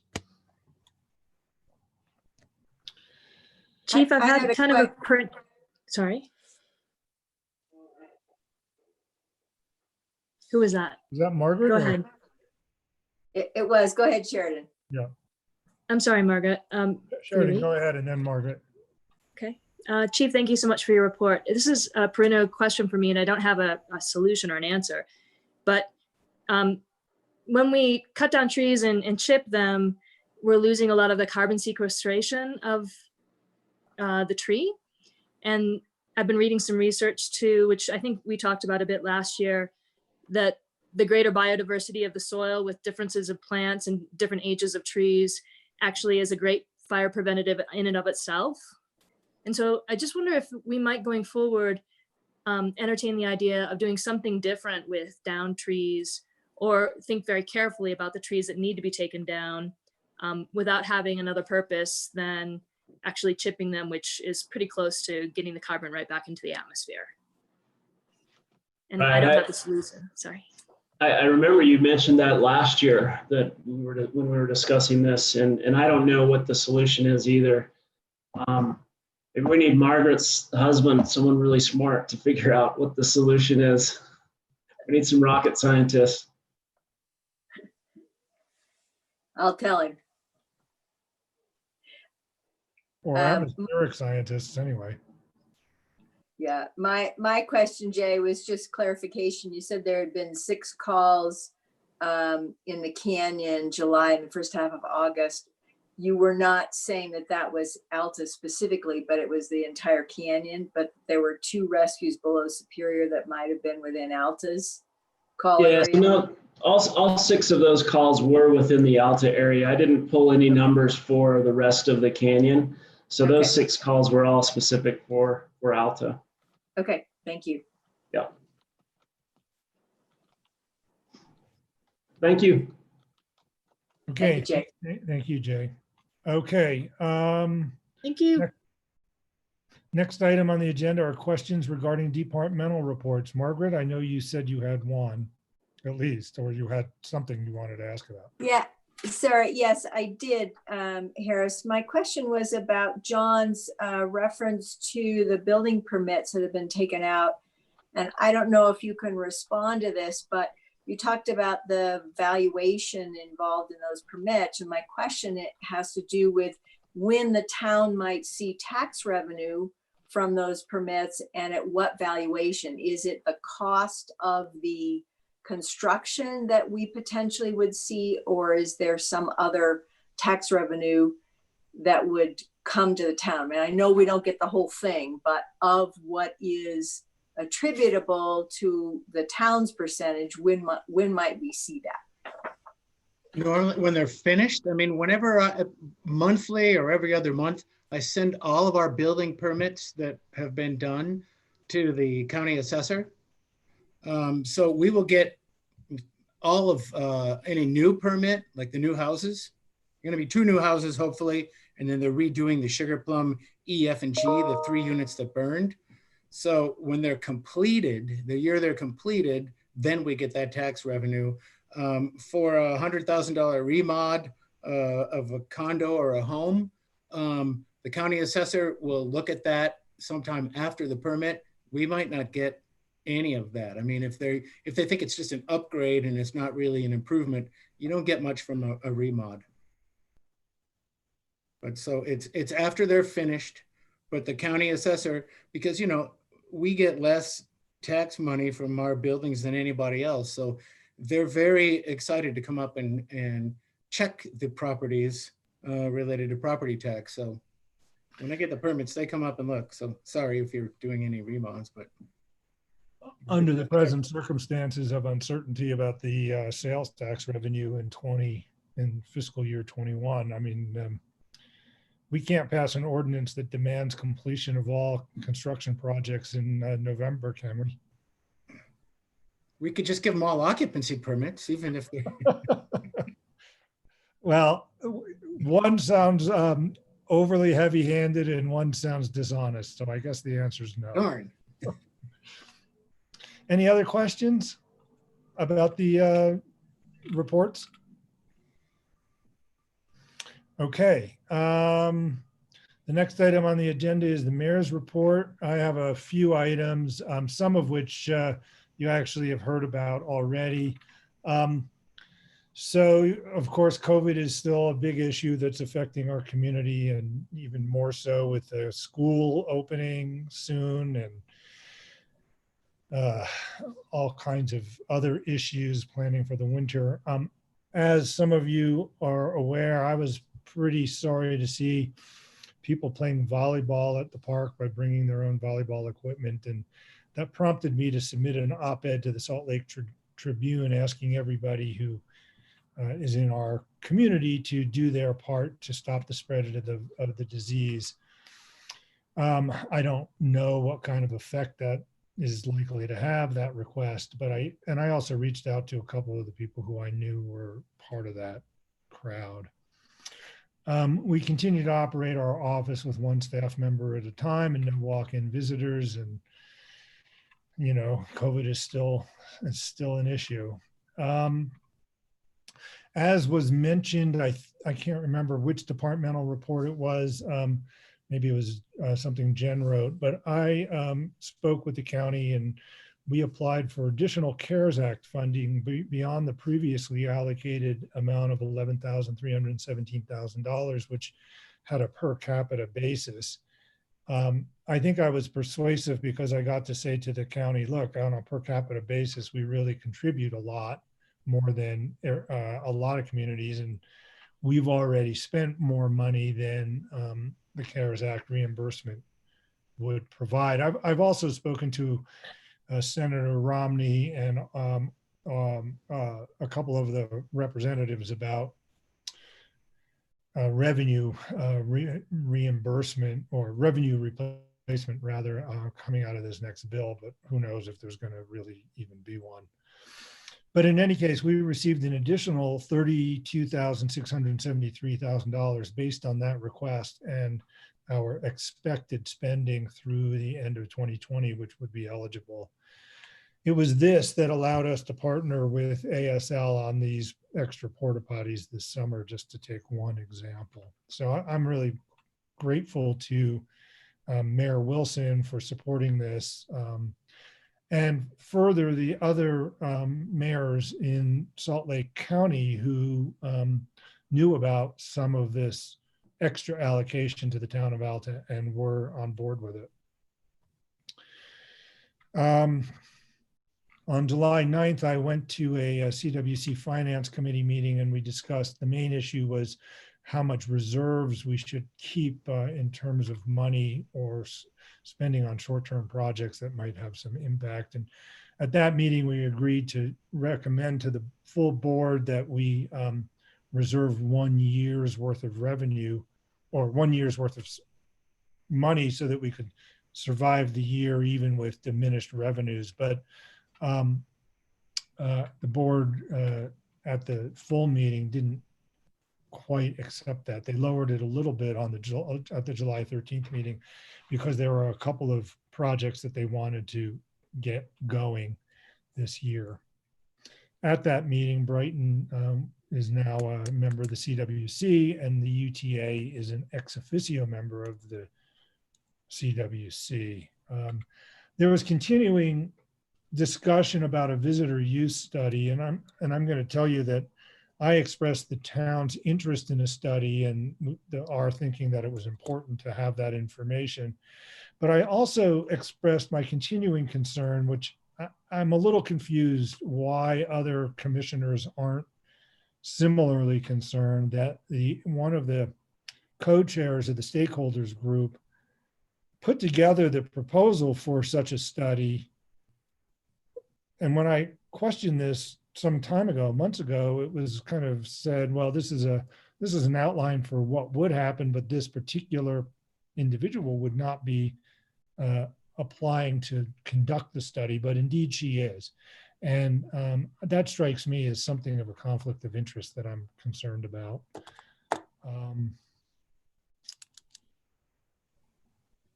The CWC is continuing to explore any possibilities of land exchanges. And I don't know, Mike, if they've met with you one-on-one. I know that some of the staff members wanted to talk to each of the ski areas about any possibilities to go forward with that idea.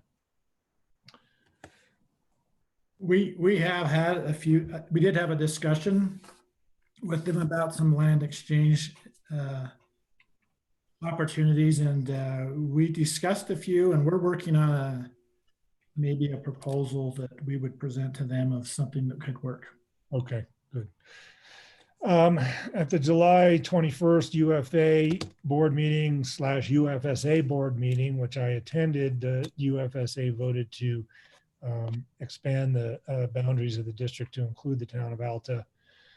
The county is working on the final entity plat to show the area that would be included. That would be delivered to the lieutenant governor for final acceptance.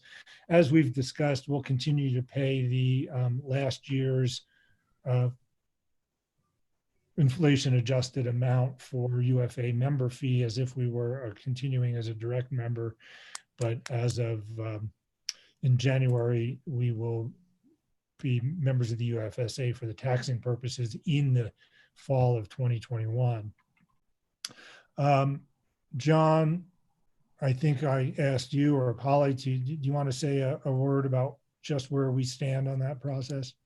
We were a little worried because there was a deadline for us to get this final entity plat made. and then the resolution of annexation, annexing Alta into the UFSA. But Cindy Young, I think that's the chief's assistant. She's really good.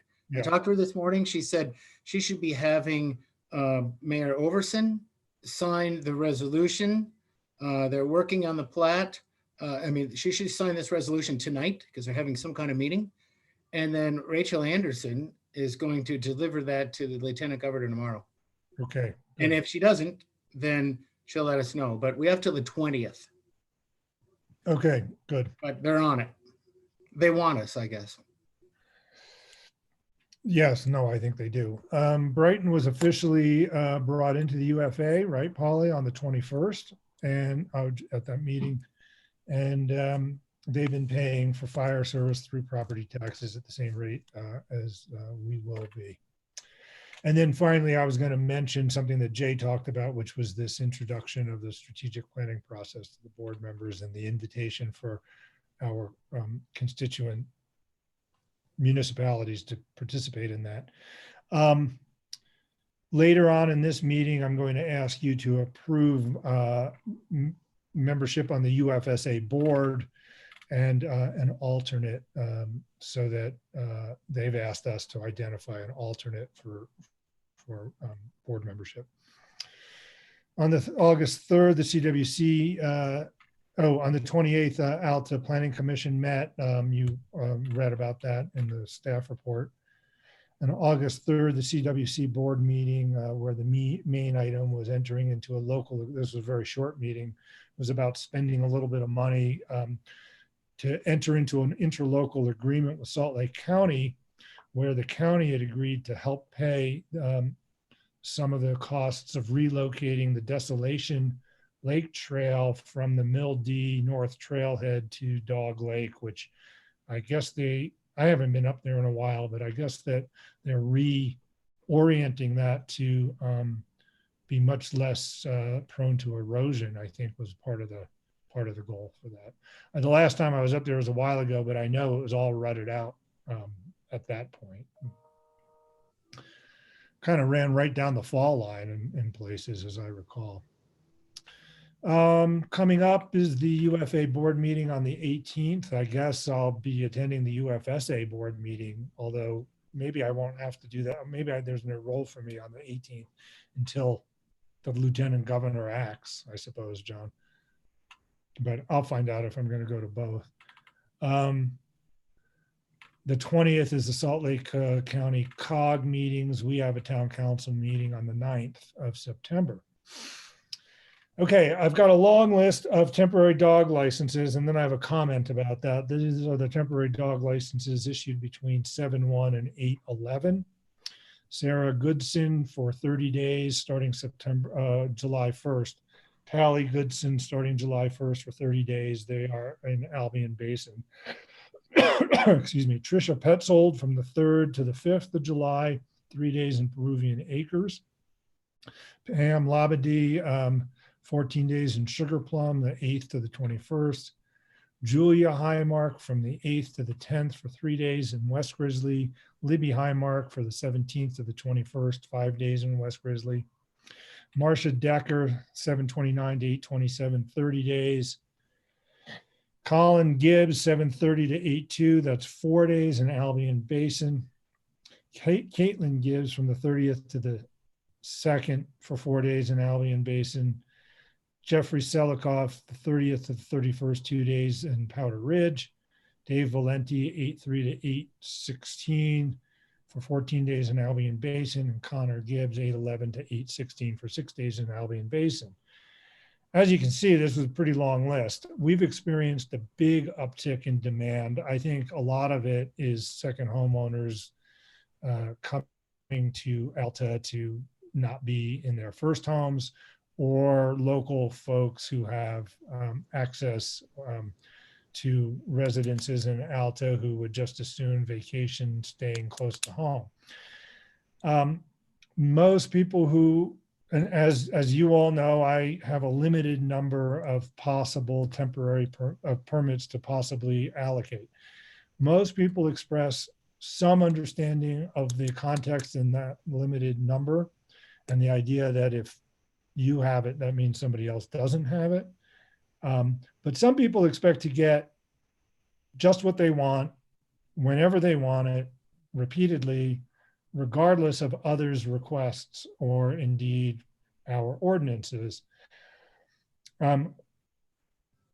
The staff and I are following our ordinances closely. I think we have a fair process in place, though the scarcity is real, and I know the results can be and have been, and no doubt will continue to be, disappointing to people.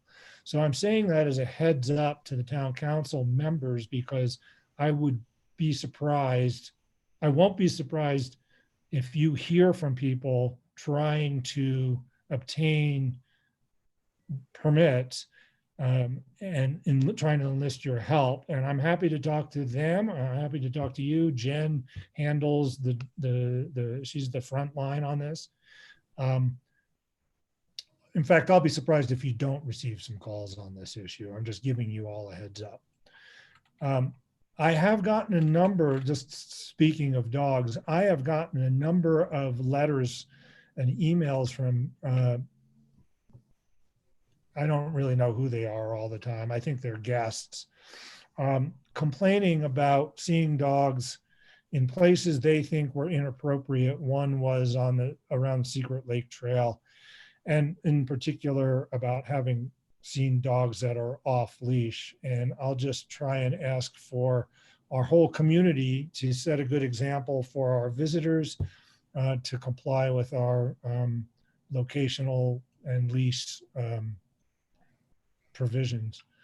Finally, the last thing on dogs that I'll say in the end of my report is that we had some backcountry rescue dog obedience training on the 31st, hosted by the Alta Ski Area, in coordination with Salt Lake City Public Utilities and the Forest Service.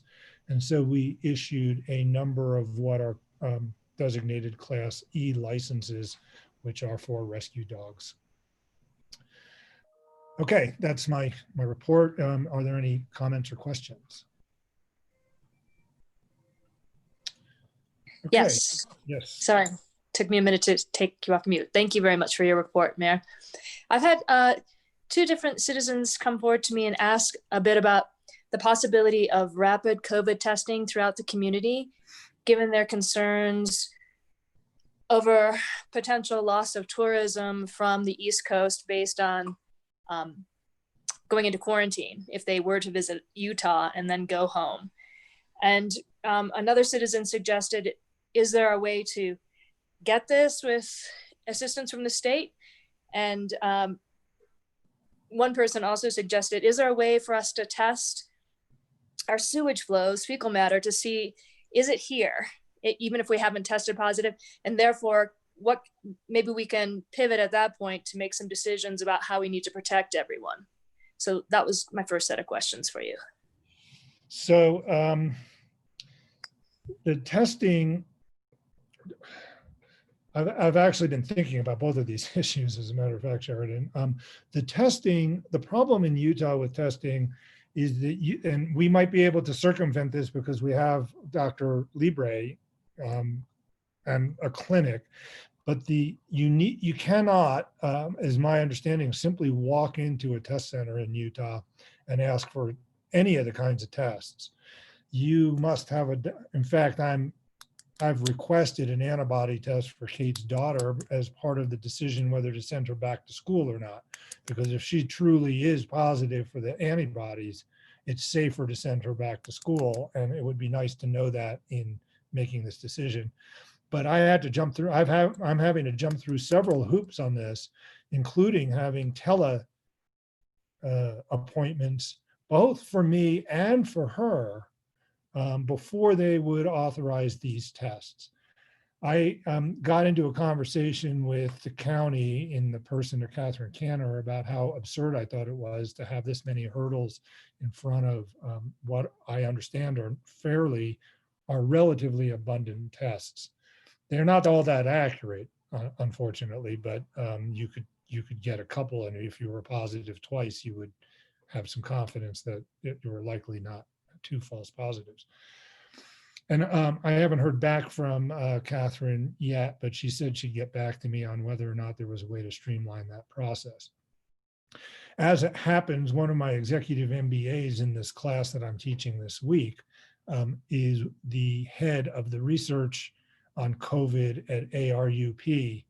And she told me that the only way you can get tested by ARUP, which is one of the major testing facilities here in Utah, is either to have a doctor okay it, or to authorize it, or to be part of a research program.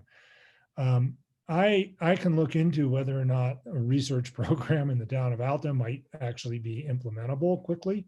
And we can certainly talk to Dr. Ken about whether or not what would be involved in getting requests handled. On the sewage issue, I've been engaged, as I've mentioned, with MIT, Harvard Public Health on this question. And my understanding from my conversations with them is that you could monitor. So Utah's been doing some of this, and they've been doing it at the sewage treatment plants. The MIT team seems to think you could do this upstream. Part of the question is what do you do with that information, and exactly where do you do this? Each test, my understanding is, costs $1,000, and you'd want to do it fairly rapidly. I don't think the town is in the position to, even if it's technically feasible, for example, to spend $1,000 a week doing this. I was thinking that I would approach the lodges in the ski areas, because maybe each entity would spend 150 or 200 a week on this, because it might be in everybody's interest to know whether or not there is COVID present. Subsequent to thinking about that, another one of my executive MBAs happens to be the expert on this question for the firm that is consulting to the Central Sewage District here in Utah. And he told me he would look into just what the technical requirements are. I need to talk to Keith Hansen about this, but the question is, could you test this through a sample? You can't just stick a digital device on the pipe. You have to actually take samples, is my understanding. And so you've got to get to the flow, and you might be able to do that you can do that at the treatment plant, but by the time it gets to the treatment plant, it's already mixed with too many other sources. So the question is can we use a manhole, for example, at the west edge of Alta? And then but then the question, and we were just having this discussion yesterday, the question is, what do you do with that information? And because we're going to have so many visitors from so many places, assuming that we are open, it's not exactly clear what to do with a positive result. In conjunction with some antibody testing, maybe that would be helpful. So I have been looking into it, Sheridan. I think it's a really important thing to do. I am dismayed that the university is going to reopen and not test students. And they're going to, and the reporting is going to be voluntary if people get sick, and the contact tracing is going to be completely infeasible. So my expectations are, I don't know, I'm not very optimistic about the way this is going to go for the fall at the University of Utah, and I have some pretty serious concerns about what happens to the university when a student, or more likely a faculty member, dies. And I think that it would be, on the other end, on top of that, I think that it's going to be a bad thing for our university if a student at the University of Colorado dies. I think it's going to be a bad thing for our ski resort if a visitor to Telluride gets sick while visiting Telluride, goes home and dies. So I think we have some really fraught problems to navigate, and I'm not sure what to do with just what kind of information. It's not always the case that more information is always better, because, for example, what if we do detect COVID-19 in our sewage? To whom do we disclose that? What if we don't disclose that because we don't want to, scare people away? And then it turns out that we knew it. I mean, there's all kinds of really complicated issues here. I'm not saying it's better not to know things, but sometimes it just leads down paths to do investigations that are really complicated. And I think a little bit outside our capability, probably as a small town, to manage. This may be the kind of thing that we just ask Salt Lake County Health Department to take care of. They have an interest. I mean, the ski areas are a big, big source of income for all of Salt Lake County. And so they don't want to see this collapse. And I have been raising in private meetings with the mayor and in CWC meetings. I haven't raised too many of them in public meetings because that didn't seem like a very effective strategy, but I've raised issues about sales tax revenue. I've raised issues about the health of some of our housing. I've raised issues of parking and congestion on our road. So I'll be offline. I would love to hear more of everybody's ideas. Mayor, can I just say, I know that you are really thorough in your attention to these issues. Anything that's out there that could help us at this point, still vaporware. But, when it comes along, like maybe something like high frequency antigen testing, so you can wash out the error rate of the false negatives. I think we're all paying attention to this stuff every day. And so when it's out there that it's really available to us as a town, then I think maybe we have something actionable, maybe even on an emergency basis. There's clearly an interest of our community when there's something that we can see that's actionable. Yeah, absolutely. And I am trying to stay abreast of that. I mean, it has occurred to me, Cliff, that one advantage of being able to detect, the nice thing about the sewage testing, the samples from the sewage, is that it is a very early indicator of a problem. It's much sooner than it shows up in other ways. It might then give me an opportunity to go back to the State Department of Health and say to them, well, you told me you don't want us to do anything because we don't have any cases. Well, now we do. So help us. And I've been thinking about that as part of the input into getting this information. But the first thing I'm trying to figure out is what is involved cost-wise and technically at this point. I figure it's worth learning that and then having a discussion in our community about where we wanted to head on that question. Okay. Anything else?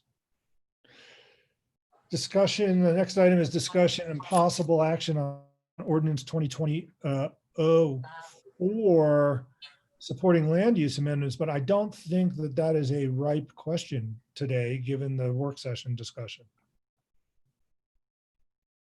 Any objection to just postponing that?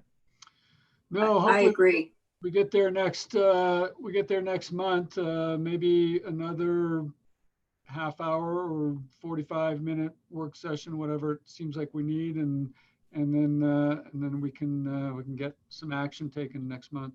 Got it. Yep.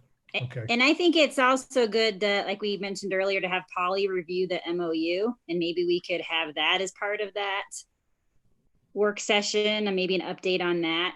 And then the only thing I'm a little concerned about is that we've talked about this so intermittently and made so many changes that I feel like, Mike pointed out some clause or sentence in there that was not making sense because of our new structure definition. I just want to make sure we've gone through this document carefully, because I feel like every time we have a work session, we keep kind of finding these little things that we change something and it kind of trickles down and changes something else. So before we adopt it, I just want to make sure we kind of get that cleared up. Yeah, that seems like a good idea. I mean, what we probably ought to do is get to a point where we think we have a final version that we think is adoptable, and then have it carefully, and then maybe put in a short circuit breaker to have that be reviewed and raise any additional unexpected concerns. Well, the other thing on that is, so many of us has busy schedules, and that's understandable. I get it. But if, it seems like the issues that we want to address now are really quite narrow. And, if we're able to, schedules and other commitments permitting, there's no reason to be looking at the final red line just a week before the meeting. If schedules permit, we could be looking at the final red line, next week, along with the complete map and everything. And that in turn, if schedules allow getting that into our hands, then that gives us all enough time to not only have reviewed it, but even have a little back and forth on it. Yeah. We can endeavor to do that. One thing that I find when I'm writing papers is that the track changes function is very useful. And then I have to read the document with no change, no red line. Otherwise I miss something because I get confused or distracted by the change. So I would ask the staff that when we're at this point, that you give us 2 files, one of which is clean with the new version and one of which has the red line in it, just so that we can look with fresh eyes to avoid the problem that Elise is talking about. One comment that I was going to make is that, like others of you, I've been through this document multiple times, and I have other comments that have not been addressed yet. And so they have to be addressed in a group setting. And it may be that my comments are irrelevant, or I'm the only one with that concern and the rest do not.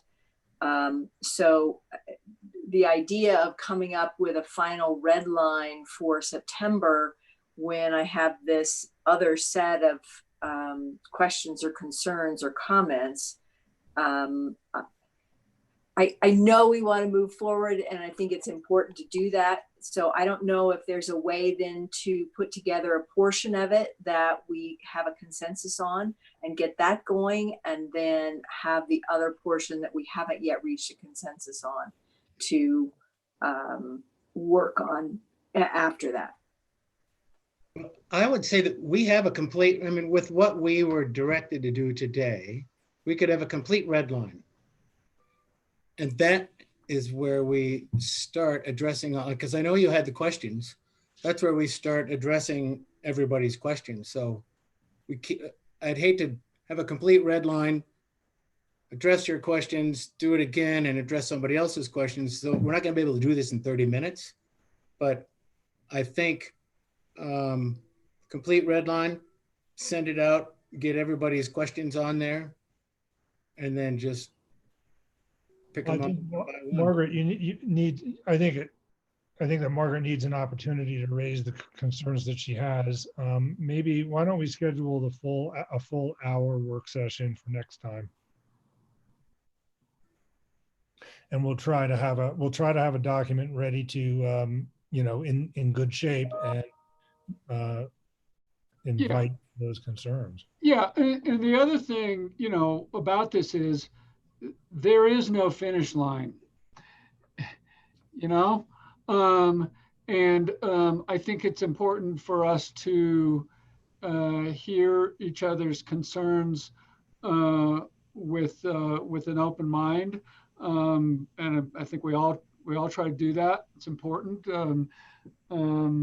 At the same time, a way to look at this is, let's address concerns with the changed language. Let's address concerns with the new language. And, then if there's a problem with that, let's address it before we take action. But if we have issues that we want to raise about existing language in the zoning code that hasn't been changed, that I think is properly addressed in a new round of proposed ordinance changes. One of the things I tell my doctoral students is that those of you of a certain age will get the reference. Scholarship means never having to say you're done.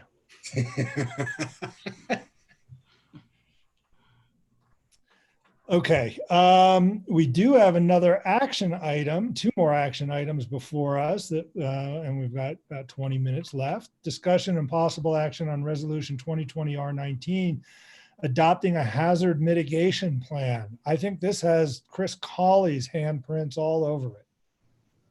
You mean a typo in the staff report? Is that the handprint you're talking about? No. I just meant the whole project. Oh, it's good, right? It's taken a while. Really big documents. Yeah, right. I'm inviting you to introduce a conversation about it, if you care to. I will try not to say much. We discussed what the hazard mitigation plan update is back in December, or the fourth quarter of 2019, probably. Reading through it just now, it's interesting to contemplate that we've experienced some catastrophic occurrences of a couple of these types of hazards that are in everyone's plan across the county: pandemic and avalanche in the meantime. And earthquake. And a pretty good earthquake. Yeah, pretty good earthquake. So good point. I hadn't thought of that. The locusts are still due to come in September. So it is somewhat unfortunate that, we had to submit this plan in December. I still feel good about what the function of this plan is, which is to maintain compliance with federal disaster mitigation assistance, hazard mitigation and disaster recovery funding opportunities. So having done so, we are in line for those opportunities.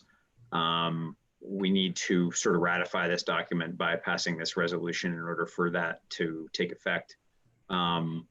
We have a table of hazard mitigation actions, which I described in the staff report as kind of the important part. We looked at that in December.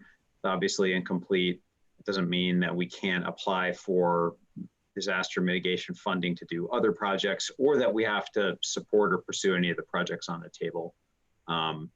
So with that being said, I know the plan is giant. I hope nobody tried to read the whole of either of those documents, but if you have any questions about them, I'll answer to the best of my abilities. Well, I move that we adopt the resolution. I'll second it.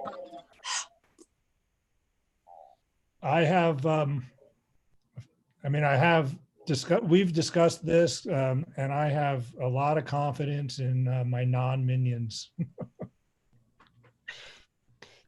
to do good work. I know, Chris, let me give you my commendation on the your performance as our emergency management, our emergency manager throughout this season.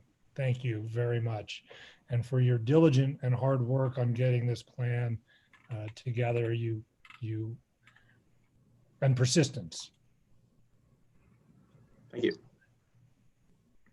Is there any, does anybody have a discussion, or can we move to the adoption of the resolution 2020 R19? Okay, all those in favor, please signify by saying aye or giving me a thumb. Aye. Aye. Okay. Any opposed? Any abstentions? Okay, thank you. The next item on the agenda is that I have been, I was asked some time ago and forgot to get it on the agenda for the July meeting, but the UFA would like us to identify an alternate board member in case I haven't missed him. I don't think I've missed a meeting, but in case I do end up missing a meeting, the alternate would attend and be able to vote. So I'm not 100% sure that that requires our town council action, but it seemed to me that this would be a good idea to ask you. And then the other aspect that I think does require your action is to appoint a board member to the UFSA and an alternate to that role. The UFSA meetings are immediately following the UFA meeting. I am okay with not spending another hour and a half or 2 hours on Tuesday morning, but I think that the sensible or efficient and effective likely is for me to be the UFSA board member, since I'm the UFA board member. So moved. Thanks. You were just waiting for me to take a breath, Cliff. I could tell. Is there a second? Second. Okay. Cliff, I would, I don't know if this can, Polly, you can weigh in and say whether this can be the same motion, but Cliff, I would invite you to consider amending your motion to include Elise, who I've invited to be the alternate and who has agreed to do that in both of those roles. So moved. Second. All right, any discussion? The only question I have, and I guess this maybe is satisfied by Elise's comment or commitment to you that she would agree to it, but I just had concern that I know that we were in setting our council meetings that we needed to be cognizant of people's work schedules. And so I wanted to make sure that that was going to be okay with her, that we're interfering with her work schedule, and maybe Mike will chime in on this, but that was my only comment. So if she's already approved, no problem. Fair enough. The UFA meetings, Elise, are at 7:30. Do you get to work that early?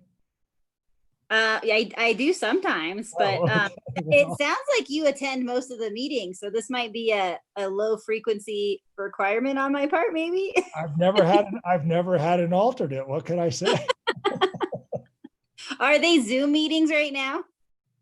Yeah, they've resumed in-person meetings, but they're still Zoom meetings if you want them to be, and I do want them to be. I have been limiting my exposure to group meetings for sure, especially indoors like that. So they are Zoom meetings. I don't think, Jay, they're going to discontinue the remote option anytime soon, are they?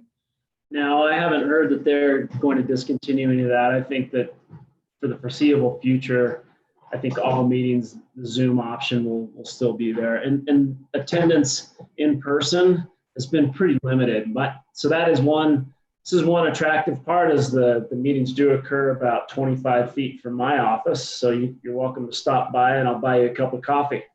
But very few people are attending in person. Yeah, no, I don't anticipate not attending, Elise. And I'm fine doing it. I actually feel like maybe this last year or so I haven't had to do any like extra duties as a town council member. Like when Mountain Accord was going on, I feel like I was really, really doing stuff. So this will be good. Yeah, and Mike, you can chime in. I know how valuable you think it is to be a member of the UFA. It's good for your business if you. Okay, so all those in favor, please say aye. Aye. Aye. Any Aye. opposed? Okay, I think I heard 5, so no abstentions either, I think. Okay, so that, thank you for your support on that. New business is the next item on the agenda. Anybody have anything we haven't discussed or want to put on, or? Yeah, the only thing I was going to say, Harris, is Margaret, was, and this was done for today's meeting, but that when people submit comments as they have, that they get sent to the council. And so I really appreciated getting those rather than having to take time at the meeting to summarize what was sent to us. And I appreciate them being on the website as well. So I was just going to encourage the practice that you've already adopted, continue going forward. Okay, good. Sheridan, it looked like you wanted to say something. Yes, I just wondered if I could ask our marshal, and this is to your point about the demand for dog licenses in Alta. I've seen so many dogs that I think were not on your list that are here perhaps for weddings at the Peruvian or different random places, including a new homeowner that brought their dog up with the understanding he thought that it was okay if he was just on his kept the dog within his property. But his first question when it was pointed out to him by the caretaker of that whole area was, how much is a ticket as an offset? And when I heard that, I wondered too, is it any detriment at all? Same with the volleyball question. Are people ticketed if they're playing volleyball? No, we did not. No, we're not ticketing them for playing volleyball. What we did decide to do was not to erect our park equipment, but people are bringing their own equipment. It's another step to say the park is closed and they're trespassing on the park than where we have decided to go. I don't know how much support there would be for doing that. That seems pretty heavy-handed rather than asking people to comply with the intent. We should ticket people who have dogs that shouldn't have dogs, but I don't know what happens on repeat offenses. Mike, you could speak to that perhaps. Well, it's a little bit situational. There's a couple of different types of dog violations. So the one option we always have when a dog does not have the requisite watershed permit is to cite somebody for a violation of a local health ordinance, which is a dog in a watershed. And that is a Class B misdemeanor, which potentially carries $1,000 fine. On a way lower scale, we can cite them for unlicensed dog in town limits, which is an infraction.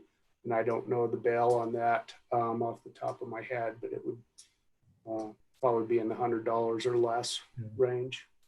And my feeling about this, if I were, I don't know how these decisions really get made, but my feeling about it is on a first offense, on somebody who's trying to be cooperative and was uninformed or misinformed, because the rules in Big Cottonwood are different, although you still do need a tag to have the dog on your own property in Big Cottonwood. I would opt for the unlicensed dog, but if somebody is flagrantly repeating and saying, oh, well, it's worth $100 when and if I get caught, at that point, that's a more serious offense. Then they're being completely disrespectful of. Right. And, if you, our goal is always compliance. And if you look at it like you would a teeter-totter, when compliance goes up, enforcement goes down and vice versa. So, those situations are really dynamic. So if we're able to explain the situation and gain compliance, then, Yeah. more times than not, a citation's not going to come into play. Right. And as we encounter resistance, then, we reach into our enforcement tool bag for it. That seems like the right approach to me. And, with regard to the volleyball, situation, I was a little bit involved in giving my 2 cents on that. And my feeling was that it probably was not proper for the town to create a setting that would promote a gathering. If people want to self-initiate and do that, then they're really creating the risk that they're responsible for rather than the town drawing them to it. Yeah, I mean, one of the problems, Sheridan, too, is that the state legislature removed mayor's authority to go beyond the governor's emergency orders or health orders without having the permission of the state health department. And so, gatherings of, what is it, up to 50, right, are permitted under yellow. And so we don't really have the ability to stop people from gathering. I just think I think it's better to ask people to be smart than to try to be hard on them.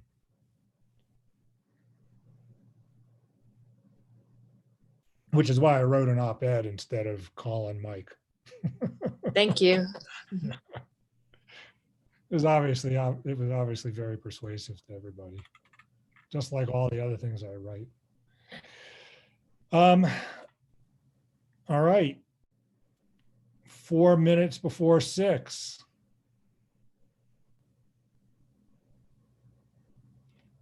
Are you looking for a motion to adjourn?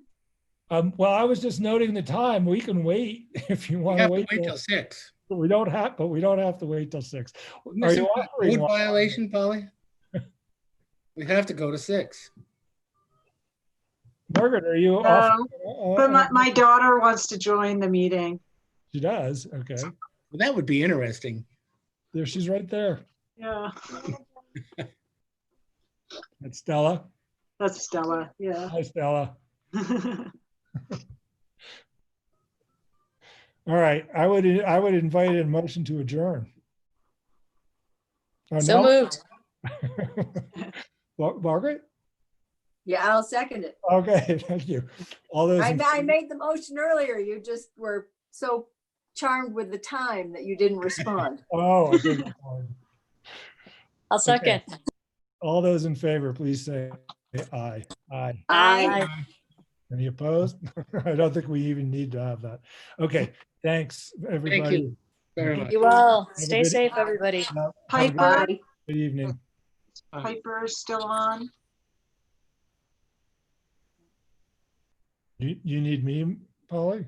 No, I just wanted to see if Piper had a copy of that MOU or Oh. Jen. Okay. We'll get it to you. Okay, thanks. All right, have a We'll good get night. it to you. I know. Okay, thanks. Yeah.